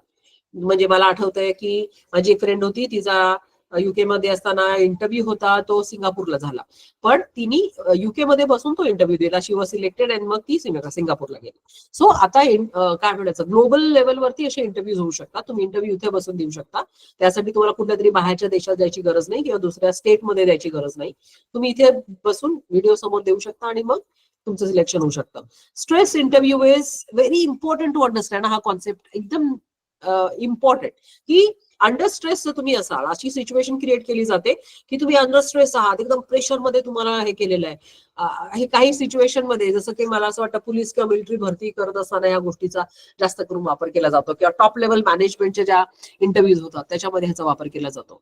तर तुम्ही ती सिच्युएशन हँडल कसं करता, तेव्हा तुम्ही कंपोजर कसं ठेवता, एक व्यक्ती म्हणून तुम्ही कसं हँडल करता, ह्यासाठी ते सिच्युएशन्स तशा असतात आणि त्या प्रकारे इंटरव्ह्यू घेतले जातात. आणि मग इन्फॉर्मल मुलाखत आहे, ज्याच्यामध्ये लेट्स से फॉर एक्झाम्पल ऑफिसच्या बाहेर भेटले तुम्हाला, तुम्ही भेटला आहात, कॉफी शॉप मध्ये भेटलेला आहात, तिथे एक इन्फॉर्मल वेनी तुमची मुलाखत झालेली आहे आणि तुमचं सिलेक्शन झालंय वगैरे वगैरे. आणि क्लिअर. सो आपल्याला वाटतं मुलाखत म्हणजे एकच प्रकार आहे, पण तसं नाही. एवढे सगळे आपण 9 प्रकार बघितले ज्या प्रकारच्या मुलाखती असतात. पुढे आता प्रभावी मुलाखतीसाठी तयारी करायची म्हणजे काय करायचं, त्याची पण एक प्रोसेस आहे, पण आता त्याचा डिटेलमध्ये मी जाणार नाही. ह्याचे डिटेल सगळे तुमच्या कोर्स बुक मध्ये दिलेले आहेत, सो जरूर फॉलो करा. ह्याच्यामध्ये फर्स्ट अँड फॉरमोस्ट कुठल्याही गोष्टीचा पाया म्हणजे प्रॅक्टिस करणं, प्रिपेअर करणं. प्रिपरेशन म्हणजे तयारी करणं, एखाद्या गोष्टीची तयारी करणं. कुठल्याही गोष्टीचं जर टेन्शन येत असेल, कुठल्याही गोष्टीचं जर आपल्याला व्यवस्थित काय म्हणायचं सामोरं जायचं असेल तर त्याची मानसिक आणि त्याची अदरवाईज तयारी करणं व्हेरी इम्पॉर्टंट. ठीक आहे. सो त्याची तयारी करणं. आयोजन करणं, इव्हन घेताना सुद्धा, म्हणजे फक्त देतानाच असं नाही, तर मुलाखत घेताना सुद्धा तयारी करायला पाहिजे की त्या रूमची अरेंजमेंट काय आहे, किती खुर्च्या ठेवल्या आहेत, तो व्यक्ती कुठे बसेल, घेणारा कुठं बसेल, काय प्रश्न विचारले पाहिजे, त्यांनी असं उत्तर दिल्यावर साधारण अजून क्रॉस क्वेश्चनिंग मध्ये काय यायला पाहिजे, तुम्ही त्या मुलाखतीला बसताना काय घालणार आहात, बाकी सगळे इक्विपमेंट्स बरोबर आहेत का, लाईट ठीक आहे का, सगळ्या गोष्टी, टेबलवर पाणी ठेवलंय का इथपासून सगळ्या गोष्टी तयारीमध्ये येतात. घेणाऱ्यांसाठी सुद्धा, देणाऱ्यांसाठी तर असतातच, पण घेणाऱ्यांसाठी सुद्धा. ठीक आहे. मग आयोजन करणं म्हणजे आता ह्या सगळ्या गोष्टी मी तुम्हाला डिटेलमध्ये सांगत नाही, पण मुलाखतीचं ऑब्व्हियसली आयोजन केलं जातं, त्याचा समारोप पण केला जातो, त्याचं बाकायदा त्याचं क्लोज इंटरव्ह्यू करत असेल तर तो कसा करायचा आहे, तर त्याची पण पद्धत आहे. उगाच अब्रप्टली आपण अर्धवट तो सोडून देऊ शकत नाही. So there is a procedure Wien you close the interview. आणि त्याच्यानंतर मग त्याचं पोस्ट इंटरव्ह्यू इव्हॅल्युएशन करणं, की मग हे कसं झालं, त्याचे मूल्यमापन करणं. ठीक आहे, कसं झालं, सपोज इंटरव्ह्यू जॉबसाठी असेल तर ती व्यक्ती कशी होती, तुम्हाला त्या वर्तणुकीच्या दृष्टीने कशी वाटली, त्याच्या नॉलेजच्या दृष्टिकोनातून कशी वाटली, त्याला बाकी सिच्युएशन हँडल करण्याच्या दृष्टीने कशी वाटली वगैरे, सगळं त्याचं मूल्यमापन करणं आणि मग त्याचं सिलेक्शन करणं किंवा न करणं, ह्यासारख्या. पण देर इज अ प्रोसेस. ठीक आहे, उगाच घ्यायची म्हणून मुलाखत घेतली जात नाही, तर देर इज अ प्रोसेस. जर आपल्याला त्याच्यातून चांगला आउटकम हवा असेल तर. फाईन झालं का हे? हा, सो ही प्रक्रिया आहे. ठीक आहे, हे पॉइंट्स मी बहुतेक सगळेच असे ऍड केले जे तुमचे पोर्शन मध्ये दिलेले आहेत. कॉन्टेंट आहे, पण ठराविकच पॉइंट असे आहेत ज्याच्यामध्ये ज्याच्यावर तुम्हाला फोकस करायचा आहे. ओके, नंतर आपण येतोय पॉइंट नंबर 9 कडे, जे मीटिंग आहे, म्हणजे बैठका. खूप वेळ तो बोरिंग प्रकार असतो, आय नो दॅट. पण ह्याच्यामध्ये महत्वाचं आहे, जर ती इंटरेस्टिंगली घेतली, जर ती स्ट्रक्चर्ड वेनी घेतली, तर it can be a interesting meeting. ठीक आहे, सो ह्याच्यामध्ये बघितलं जातं की बैठकीत महत्वाचे निर्णय घेतले जातात. आपल्याला माहितीये की म्हणजे काही लोक हे खूप बोरिंग काम करतात. I am really telling you, काही लोकांना कळतच नाही की ती मीटिंग नुसतं भारंभार तासनतास लोकांना बोलून ठेवायचं, बसवायचं, काय बोलतात त्यांना असं वाटतं. मला कधी कधी वाटतं स्वतःची बोलायची हाऊस पूर्ण करण्यासाठी कधी कधी लोक मीटिंग बोलवतात आणि मग लोकांना इंटरेस्ट नसतो त्याच्यामध्ये, फक्त ह्यांनाच आय डोंट नो त्यांना इंटरेस्ट असतो की नाही, I don't know. So it is very important to understand की जर एखाद्या ठराविक निर्णय घेण्याकरता जर मीटिंग बोलवली असेल तर त्या प्रकारची ती मीटिंग अरेंज झाली पाहिजे, तिचं एक स्ट्रक्चर असलं पाहिजे. ठीक आहे, पण मुद्दा काय आहे की चांगले महत्वाचे काही निर्णय घेण्यासाठी पहिल्यांदा एकतर मीटिंग बोलवली जाते. ठीक आहे, ती माहिती सामायिक केली जाते, माहिती गोळा केली जाते आणि मग जो काही आपल्याला सोल्युशन हवा आहे एखाद्या गोष्टीवरती किंवा जी काही गोष्ट करायची आहे त्याच्यावरती ते कसं करायचं याविषयी काहीतरी सोल्युशन बघितलं जातं. सो कंपन्या, शैक्षणिक संस्था, सहकारी संस्था, त्याचे वेगवेगळे विभाग मध्ये प्रभावी बैठक एक महत्वाचा संवादाचा भाग आहे. It's a part of communication. So ह्याच्यामध्ये आपण बघतोय की नियोजन आणि प्रभावी बैठक पार पाडणे हे एक स्किल आहे. म्हणून काही लोकांच्या मीटिंग अत्यंत प्रभावी असतात आणि काही लोकांच्या ते अत्यंत बोरिंग असतात. ठीक आहे, सो प्रभावी मीटिंग, आणि तुम्ही असं समजू नका की फक्त तुमच्या ऑफिसमध्येच तुम्ही घेता का, तुमच्यापैकी कोणाला घ्यायची वेळ येते का मीटिंग? Anybody here? मीटिंग घ्यायची वेळ येते का? अटेंड करायची वेळ येते का? हो येते. हा, अटेंड तर करावीच लागते है ना, पण घ्यायला लागते असं नाही. पण ते कौशल्य आहे. जर बेसिकली ना 4 लोकांमध्ये, म्हणजे इव्हन फॅमिली धरून चला, लग्न ठरवतोय सपोज, मीटिंगच आहे ना, काहीतरी निर्णय घेताय ना, कसं कसं ठरवायचं आहे, त्याचं नियोजन कसं करायचं आहे, ती व्यक्ती पसंत पडली की नाही आहे, मग पुढे कसं त्याचं आता आपल्याला सगळं ते पार पाडायचं व्यवस्थित. मीटिंगच असतात ह्या सगळ्या, छोट्या छोट्या गाव पातळीवर छोट्या छोट्या मीटिंग होतात. म्हणजे फक्त आपल्या कामाच्या ठिकाणच्या मीटिंग आपल्याला माहित असतात, पण ही कदाचित तुम्हाला पण घ्यावी लागत असतील अशा मीटिंग गाव पातळीवरती, मित्रांच्या मध्ये. एखादी पिकनिक ठरवायची आहे, लेट्स से फॉर एक्झाम्पल, एखाद्या ट्रिपला चाललेला आहात, एखादं कुठलं तरी फंक्शन आहे, तर तिथं पण ते कसं घडवायचं हे ठरवण्याकरता जे घडतं ते मीटिंगच आहे ना, पण निर्णय होते त्याच्यामध्ये, राईट. सो ह्याच्यामध्ये बेसिकली सगळ्यात महत्वाची पहिला गोष्ट की उद्दिष्ट ठरवणं, म्हणजे ऑब्जेक्टिव्ह काय आहे त्या मीटिंगचा, बेसिकली अजेंडा काय. गणपती सारख्या गोष्टी, गणपती बसवायचा आहे गावामध्ये तुमच्या मंडळाचा, तर त्याच्यासाठी मीटिंगच होतात त्या सगळ्या. सो त्या अजेंडा ठरवणं व्हेरी इम्पॉर्टंट, की ती मीटिंगचं स्वरूप काय आहे आणि त्याचा बेसिक ऑब्जेक्टिव्ह काय आहे, ह्यासाठी ही मीटिंग होत आहे. ठीक आहे, तो विषय पक्का असणं, त्या विषयाभोवतीच मीटिंगची बांधणी होणं अत्यंत इम्पॉर्टंट आहे. ठीक आहे, त्या दृष्टीने मग त्याचा अजेंडा तयार केला जातो. कोण सहभागी त्याच्याकरता तिथे इन्व्हॉल्व्ह असले पाहिजे, ते पार्टिसिपेंट्स कोण आहेत त्या मीटिंग मधले, कोण त्या मीटिंगचा भाग असणार, हे पण इम्पॉर्टंट असतं. कोणी त्या प्रत्येक जण कुठल्याही मीटिंगला येऊन बसू शकत नाही, बरोबर. सो हे पण ठरवणं आणि त्या लोकांना तसं इन्व्हॉल्व्ह करणं. त्याच्यानंतर ती बैठक सुरू करणं आणि ती चालवणं हे अत्यंत महत्वाचं कौशल्य आहे. जरूर ते वाचा तुमच्या नोट्समध्ये, it's very interesting to understand. त्याच्यानंतर मग त्याच्यावर चर्चा करणं, प्रत्येकाला संधी देणं, लोकांचे विचार घेणं, आणि मग ते सगळं एकत्रित करून मग त्याच्यावरती निर्णय घेणं. आणि मग हे सगळं झाल्यानंतर सुद्धा जो काही निर्णय घेतला असेल ना, तो तिथे सोडून न देता त्याचा फॉलोअप घेणं, की कुठपर्यंत आलंय, काय झालंय वगैरे सारख्या गोष्टी. ठीक आहे. So there is a structure. Okay. पुढे आता ह्याच्यामध्ये दुसरी गोष्ट त्यांनी बघितली की अजेंडा, मिनिटे आणि कार्यवाही. सो हे मी काही तुम्हाला जास्त डिटेलमध्ये सांगणार नाहीये. आपल्याला माहितीये मीटिंगमध्ये जर एखादी फॉर्मल मीटिंग असेल, जसं की कर्ज वितरणाची मीटिंग होते आहे बँकेमध्ये, तर ती मीटिंगच झाली, बरोबर, इम्पॉर्टंट. तो त्याचा अजेंडा असतो. अजेंडा काय की कर्ज वितरणाची meeting, that is an agenda. तो त्याच्यापासून पहिल्यापासून ठरवले जातात, ह्याच्यामध्ये कुठली प्रकरणं येणार, स्वरूप काय असणार, वगैरे. बरं, ठीक आहे. सो हे आधी खूप वेळा जर आणखी वेगळ्या प्रकारची जर मीटिंग असेल तर ते लोकांना अजेंडा दिला जातो की ह्या गोष्टी ह्या वेळेत होणार आहेत, इतक्या वाजता ह्या विषयावर बोललं जाणार आहे, मग एक ब्रेक होणार आहे, मग हा विषय पुढे असा बोलला जाणार आहे, असा एक अजेंडा पण ठरवला जातो. मीटिंगची मिनिट्स म्हणजे आपण ज्याला काय म्हणतो बरं, proceeding proceeding proceeding I think proceeding. So मीटिंगचे मिनिट्स लिहिले जातात. सो बैठकीचे अजेंडा, मीटिंगचा अजेंडा. अजेंडा झाला आणि मीटिंगचे मिनिट्स म्हणजे मीटिंग मध्ये काय काय बोललं गेलं. इतरुक्त हा मीटिंग संपल्यानंतर. हा बरोबर, अगदी बरोबर. पण कोणीतरी एक लिहायला पॉइंट माणूस बसतो ना, कारण विसरून जाऊ शकतो आपण. सो कोणीतरी एक लिहिणारा असतो पॉइंट, बघा की हे हा हा हा हा मुद्दा, आणि मग ते व्यवस्थित कुठेतरी लिहिलं जातं. अगदी बरोबर सर, थँक्यू. सो बैठकीच्या चर्चेच्या अधिकृत नोंदी म्हणजे मिनिट्स. ठीक आहे, की हे मीटिंगमध्ये चर्चा झाल्या, हे मुद्दे डिस्कस झाले, त्याचा एक रेकॉर्ड आपण करतो तयार. ठीक आहे. आणि मग त्या पुढच्या रेफरन्ससाठी ते वापरलं जातं. आणि कार्यवाही म्हणजे मीटिंगचं प्रोसिडिंग. अच्छा, मीटिंगचं प्रोसिडिंग इज डिफरंट, सो ह्याला कार्यवाही म्हटलं इथे. सो त्याचं सादरीकरण, चर्चा, निर्णय, त्याच्यावर पुढे काय झालं हे त्याचं प्रोसिडिंग. म्हणजे आफ्टर मिनिट्स हे सगळं चर्चा झाल्यानंतर पुढे काय निर्णय झाला आणि कृतीचं त्याचं व्यवस्थित विवरण आणि त्याच्यावर काय कार्यवाही झाली. म्हणजे आता उदाहरण काय आता सांगू, एखादं उदाहरण सांगणार का प्रोसिडिंगचं? एखादं उदाहरण कोण सांगेल? म्हणजे वार्षिक सभा झाली, वार्षिक सभांचे मिनिट्स लिहिले. बँकांचेच वार्षिक सर्वसाधारण सभा, बँकांची असेल, शुगर फॅक्टरीची असेल. बरोबर बरोबर है ना. आणि मग त्याच्यामध्ये लिहिलं जातं की इव्हन तुमच्या डायरेक्टर बॉडीचे ज्या वीकली म्हणा, मंथली म्हणा, 6 मीटिंग होतात, त्याच्यामध्ये मग काय कार्यवाही झाली हे सगळं ठरलं.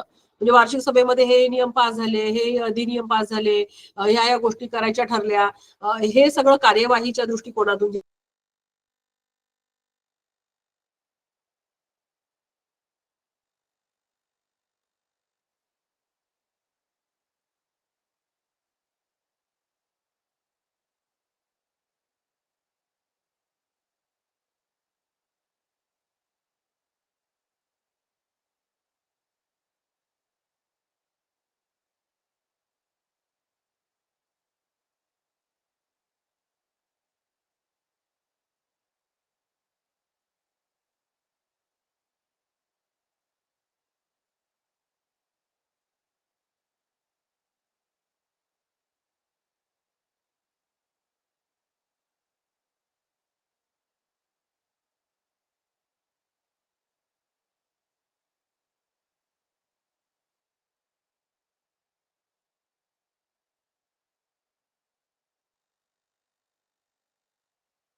ओके.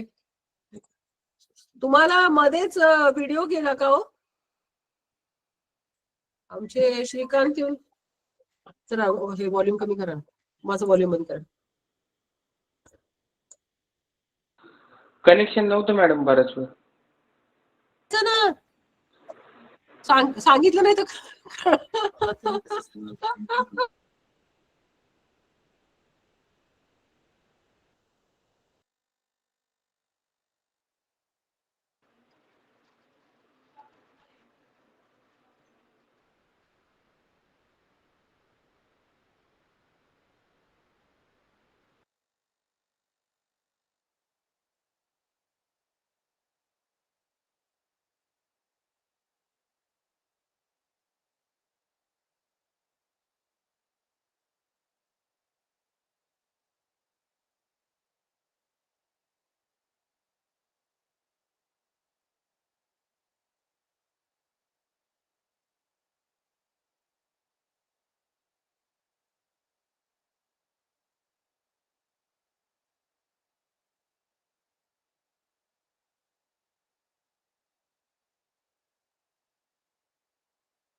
ओके.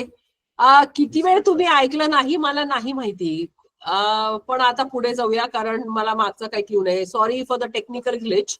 पण काही वेळा करता मला आता कळलं की व्हिडिओ किंवा प्रेझेंटेशन बंद होतं. आता दिसतंय का? हो हो. हो दिसतं. किती वेळ तुम्हाला ऐकायला नाही आलं किंवा दिसलं नाही? 5 मिनिट होत आहेत. अरे मग 5 बोलायचं मिनिटं. तुम्ही, कसे तुम्ही लोक असं थोडीच करतात. किती पण ऐकायला पण आलं नाही का? प्रेझेंटेशनच दिसलं नाही फक्त? नाही काहीच नाही मॅडम, मीटिंगचा फील आला. डिस्कनेक्ट झालं होतं मॅडम पूर्ण. अरे बापरे, मग आता काय तुम्ही मिस केलंय देव जाणे. काय शेवटचं ऐकलं? हा? मीटिंगच मिस केलं मॅडम. ते नाही का मीटिंगचं, आम्हाला वाटलं तुम्ही फील देताय आम्हाला मीटिंगचा, म्हणून म्हटलं चाललं असेल काहीतरी. अरे नाही नाही नाही नाही. अजेंडा, मीटिंग आणि कार्यवाही हे ऐकलं? मला सर प्रोसिडिंग बद्दल बोलत होते, ते ऐकलं ना? प्रोसिडिंगचं चालू झालं आणि आवाज गेला. हा ठीक आहे ठीक आहे. मग पुढचा टॉपिक आपण बघत होतो, दॅट इज पब्लिक रिलेशन, ज्याला सार्वजनिक संबंध, कदाचित हे तुम्ही मिस केलं असेल. ठीक आहे. सो ह्याच्याविषयी मी सांगत होते की पब्लिक रिलेशन का महत्वाचं आहे. एक मिनिट थांबा, आमचे श्रीकांत मध्ये मध्ये मला काही काही हे करताय. Shrikant, I don't have time, I have to, मला दुसरी एक अपॉइंटमेंट आहे.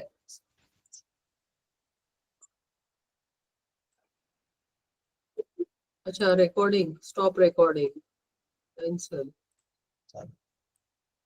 झालं. हे रेकॉर्डिंग वर मोडवर आहे का आता? Okay okay. सो सार्वजनिक संबंध ह्या विषयी आपण बोलत होतो. ठीक आहे, जास्त काही मिस नाही केलं तुम्ही. मी थोडं फक्त तुम्हाला सार्वजनिक संबंध म्हणजे काय याविषयी सांगत होते, विच इज पब्लिक रिलेशन. ठीक आहे. सो जे आपल्याला माहितीये की संस्थेची सकारात्मक प्रतिमा बनवण्याकरता आणि ती जपण्याकरता PR म्हणजे जनसंपर्क अत्यंत आवश्यक आहे. सो मी तुम्हाला उदाहरणं त्याची दिली की लेट्स से संस्थावतीचे भागधारक यांच्यातील संबंध सुधारण्यासाठी आपले जे मेंबर्स आहेत. ठीक आहे. सो ह्याच्यामध्ये आपले ग्राहक, कर्मचारी, मीडिया, गुंतवणूकदार, समाज वगैरे ह्या सगळ्यांचा ह्याच्यामध्ये हे सगळ्यांचे संबंध ह्याच्यामध्ये इन्क्लूड होतात. मी चांगलं उदाहरण दिलं होतं पण आता ते गेलं. आता मी फार काही मागं नाही जाऊ शकत, ऑलरेडी 4 वाजलेत. कारण संस्थेची विश्वासार्हता वाढवण्यासाठी आणि सार्वजनिक मत निर्माणासाठी जनसंपर्काचा उपयोग होतो. आता ह्याच्यामध्ये प्रेस रिलीज आलं, मीडिया व्यवस्थापन आलं, सोशल मीडियाचा वापर आला, इव्हेंट मॅनेजमेंटचं उदाहरण मी देत होते की लेट्स से फॉर एक्झाम्पल 26 जानेवारी आहे आणि आपल्या संस्थेने ब्लड कॅम्प घेतलेला आहे, डोनेशन कॅम्प. ठीक आहे. सो त्याच्या दृष्टिकोनातून लोकांमध्ये एक जनजागृती करणं, एक चांगलं समाजाचं कार्य पण करणं आणि आपलं चांगली प्रतिमा निर्माण करण्यासाठी म्हणून सुद्धा त्याचा उपयोग होणं. सो असे काही इव्हेंट्स पण करणं वगैरे सारख्या गोष्टी, किंवा चांगल्या प्रेस रिलीजेस, आपण चांगलं काम करतोय किंवा आपल्या काही चांगल्या न्यूज आहेत त्या मीडियामध्ये, प्रेसमध्ये देणं, किंवा सोशल मीडियाचा वापर करणं, फेसबुकवरती काही सर्व्हिसेस लोकांना देणं, किंवा काही नेहमीच्या तुमच्या काय म्हणतात आपण तुमचे व्याजदरात बदल झाले किंवा तुमच्या काही महत्वाच्या सूचना आहेत ज्या तुमच्या ग्राहकांपर्यंत किंवा मेंबर्स पर्यंत तुम्हाला पोहोचवायच्या आहेत, तर या सगळ्याचा हल्ली इफेक्टिव्ह आपण वापर करतो. नसेल करत तर करा.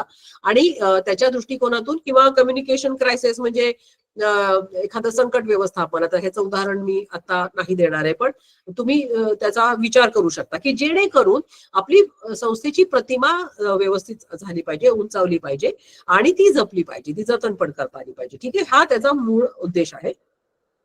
आता ह्याचं माध्यम म्हटलेलं आहे की याची माध्यमं काय असतात आपल्याला ऑलरेडी माहिती आहे की वर्तमानपत्र आहे, टीव्ही आहे, रेडिओ आहे, ऑनलाईन प्लॅटफॉर्म्स आहेत, जसं की युट्यूबवर पण हल्ली काही काही लोक टाकतात. मीडिया ह्याच्यामध्ये मेटा म्हणजे इंस्टाग्राम आहे, फेसबुक आहे वगैरे सारख्या गोष्टी. ठीक आहे, ब्लॉग्स काही लोक लिहितात, हे जरा डिटेल आहे अजून. सो या सगळ्या प्लॅटफॉर्मचा वापर करणं जेणेकरून आपल्याला लोकांपर्यंत पोहोचता येईल. ठीक आहे, सो संस्थेबद्दलच्या सकारात्मक बातम्या प्रकाशित करणं, माध्यमांशी देखील यासाठी चांगले संबंध पाहिजेत आणि जेणेकरून आपल्याविषयी ते चांगलं व्यवस्थित लिहू शकतील.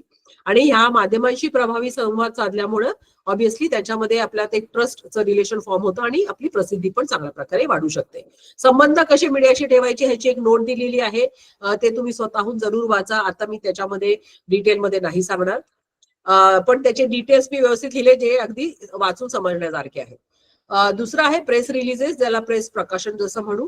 प्रेस रिलीज म्हणजे संस्थेने अधिकृतरित्या प्रसिद्ध केलेले माहिती पत्र.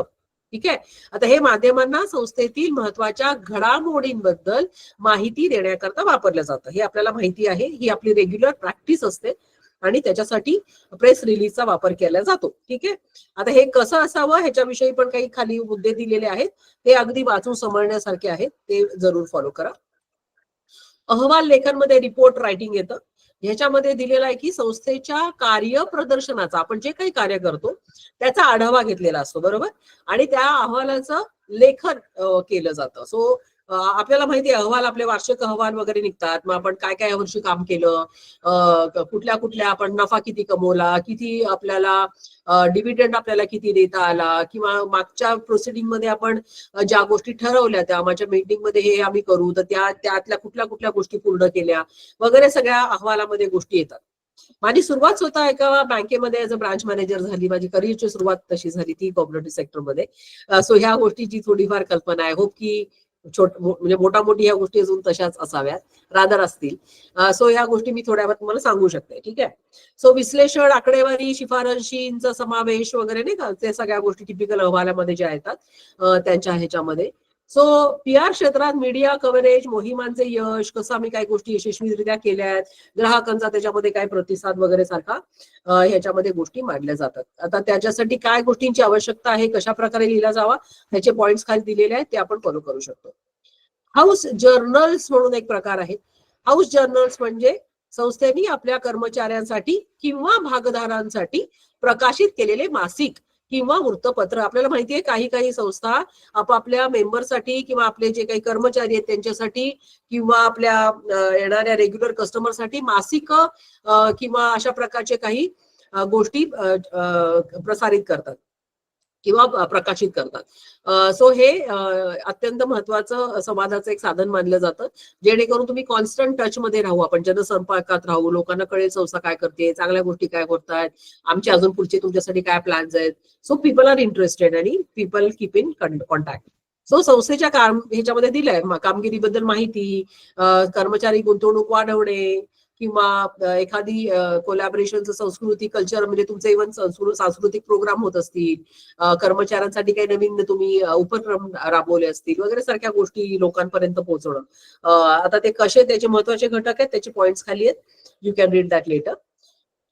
दिस is the last point of the PPT. ठीक आहे, अशा प्रकारे आपण आज हे 10 टॉपिक कव्हर केलेले आहेत, ज्याला कदाचित 15 सेशन्स आवश्यक होते, पण टाइम आपल्याकडे तेवढा नसल्यामुळे मी पूर्ण प्रयत्न केला की सोप्या भाषेमध्ये हे तुमच्यापर्यंत सगळे पॉइंट्स आणि तेही मराठीमध्ये लिही. आता मी महत्वाचे जे तुम्हाला सांगणार होते that is a very important point. तुमच्याकडे कोर्स कॉन्टेंट आलाय का इंग्लिश मधला, मला सांगा, पोहोचवलाय का तुमच्याकडे? पटकन सांगा, आता वेळ थोडाच आहे आपल्याकडे. तुमच्याकडे परीक्षेचं हे सगळं मटेरियल आलंय का? आलंय ना? कुठल्या भाषेमध्ये आहे? कुठल्या भाषेमध्ये आहे? इंग्लिश. इंग्लिश मध्ये आहे. ठीक आहे, मी तुम्हाला एक त्याची आयडिया सांगू का, तुम्ही मराठीमध्ये कसं करू शकाल? हो. कारण ना मी फक्त तुम्हाला माझ्या भाषेचं सांगू शकते, पण कदाचित तुम्हाला इतर विषयांची पण त्याच्याकरता मदत होण्याची शक्यता आहे. तर काय करायचं, गुगलमध्ये जायचं आणि गुगलमध्ये गेल्यावर असे ठिपके दिसतात बघा, 9 ठिपके आहेत राईट साईडच्या कॉर्नरला, जसं जिथे जीमेल वगैरे असतं तिथं ना गुगल ट्रान्सलेट म्हणून एक ऑप्शन असतो. ठीक आहे, तर तिथे तुम्ही गुगल ट्रान्सलेट मध्ये जायचं आणि आता खरं हे तुमचं माझ्या विषयाचं डॉक्युमेंट जवळजवळ 170 पानी होतं. 170 पानी त्याला न देता एक एक टॉपिक तिथे पेस्ट जर केला आणि त्याला ट्रान्सलेटचे जर इन्स्ट्रक्शन दिले तर आपल्याला मराठीमध्ये एक एक टॉपिक अगदी व्यवस्थित ट्रान्सलेट करून ते देतं. एकाने कुणीतरी जबाबदारी घ्या. संस्थेमध्ये कदाचित 4 किंवा 5 लोक तुम्ही करत असाल तर जसाही वेळ मिळेल तसं एक एक टॉपिक, म्हणजे एक चंक झाला की दुसरा, असं थोडं थोडं एक 10 पानाचं 20 पानाचं छोटा चंक तुम्ही ट्रान्सलेट जर केला, म्हणजे 170 पानं ट्रान्सलेट होऊ शकतात, पण त्याला तो लोड येतो कधी कधी आणि सगळ्याचं व्यवस्थित ट्रान्सलेशन गाळले जाऊ शकतात काही टॉपिक, किंवा काही डायग्राम्स गाळले जाऊ शकतात. So that is one way की तुम्ही गुगल लिहून घ्या कुठेतरी, गुगल ट्रान्सलेटला जा आणि मग ते जे ट्रान्सलेशन मिळतं ते कॉपी पेस्ट करून वर्ड फाईलला घ्यायची. कळतंय ना मी काय सांगते? हॅलो हा मॅडम, केलेले प्रोजेक्ट. हॅलो मॅडम, हा बोला ना. प्रोजेक्ट सुद्धा काही ट्रान्सफर गुगल ट्रान्सलेटने केले. कन्सेप्ट माहिती आहे तसे सर्व स्टुडंटला सो केलेले. तर गुड शाबाश. सो ते एक आहे. आणि इव्हन जीपीटी, चॅट जीपीटी वापरत असाल ना, चॅट जीपीटी, तर चॅट जीपीटी म्हणून आहे, त्याच्यावर सुद्धा जाऊ शकता. openai.com इकडे जर गेला तर तुम्हाला फ्री अवेलेबल आहे चॅट जीपीटी, आणि त्याच्यावरती पण तुम्हाला हे ट्रान्सलेशनच्या काही फॅसिलिटीज अवेलेबल आहेत. एक्स्ट्रा माहिती हवी असेल, काही उदाहरणं हवी असेल तर तुम्हाला त्याच्यावरती मिळू शकतात. ठीक आहे, सो ह्या 2 गोष्टी आहेत. शिवाय ही जी पीपीटी आहे ती तुम्हाला मी शेअर करेन. प्रश्न आणि त्याचं आता मी मॅडमशी जरा बोलेन ते कधी एक्झाम तुमची स्टार्ट होते? एक्झाम किती तारखेला आहे? 17 किंवा 18 ह्या महिन्याच्या? हो. काय फेब्रुवारी मध्ये एक्झाम आहे तुमची? हो.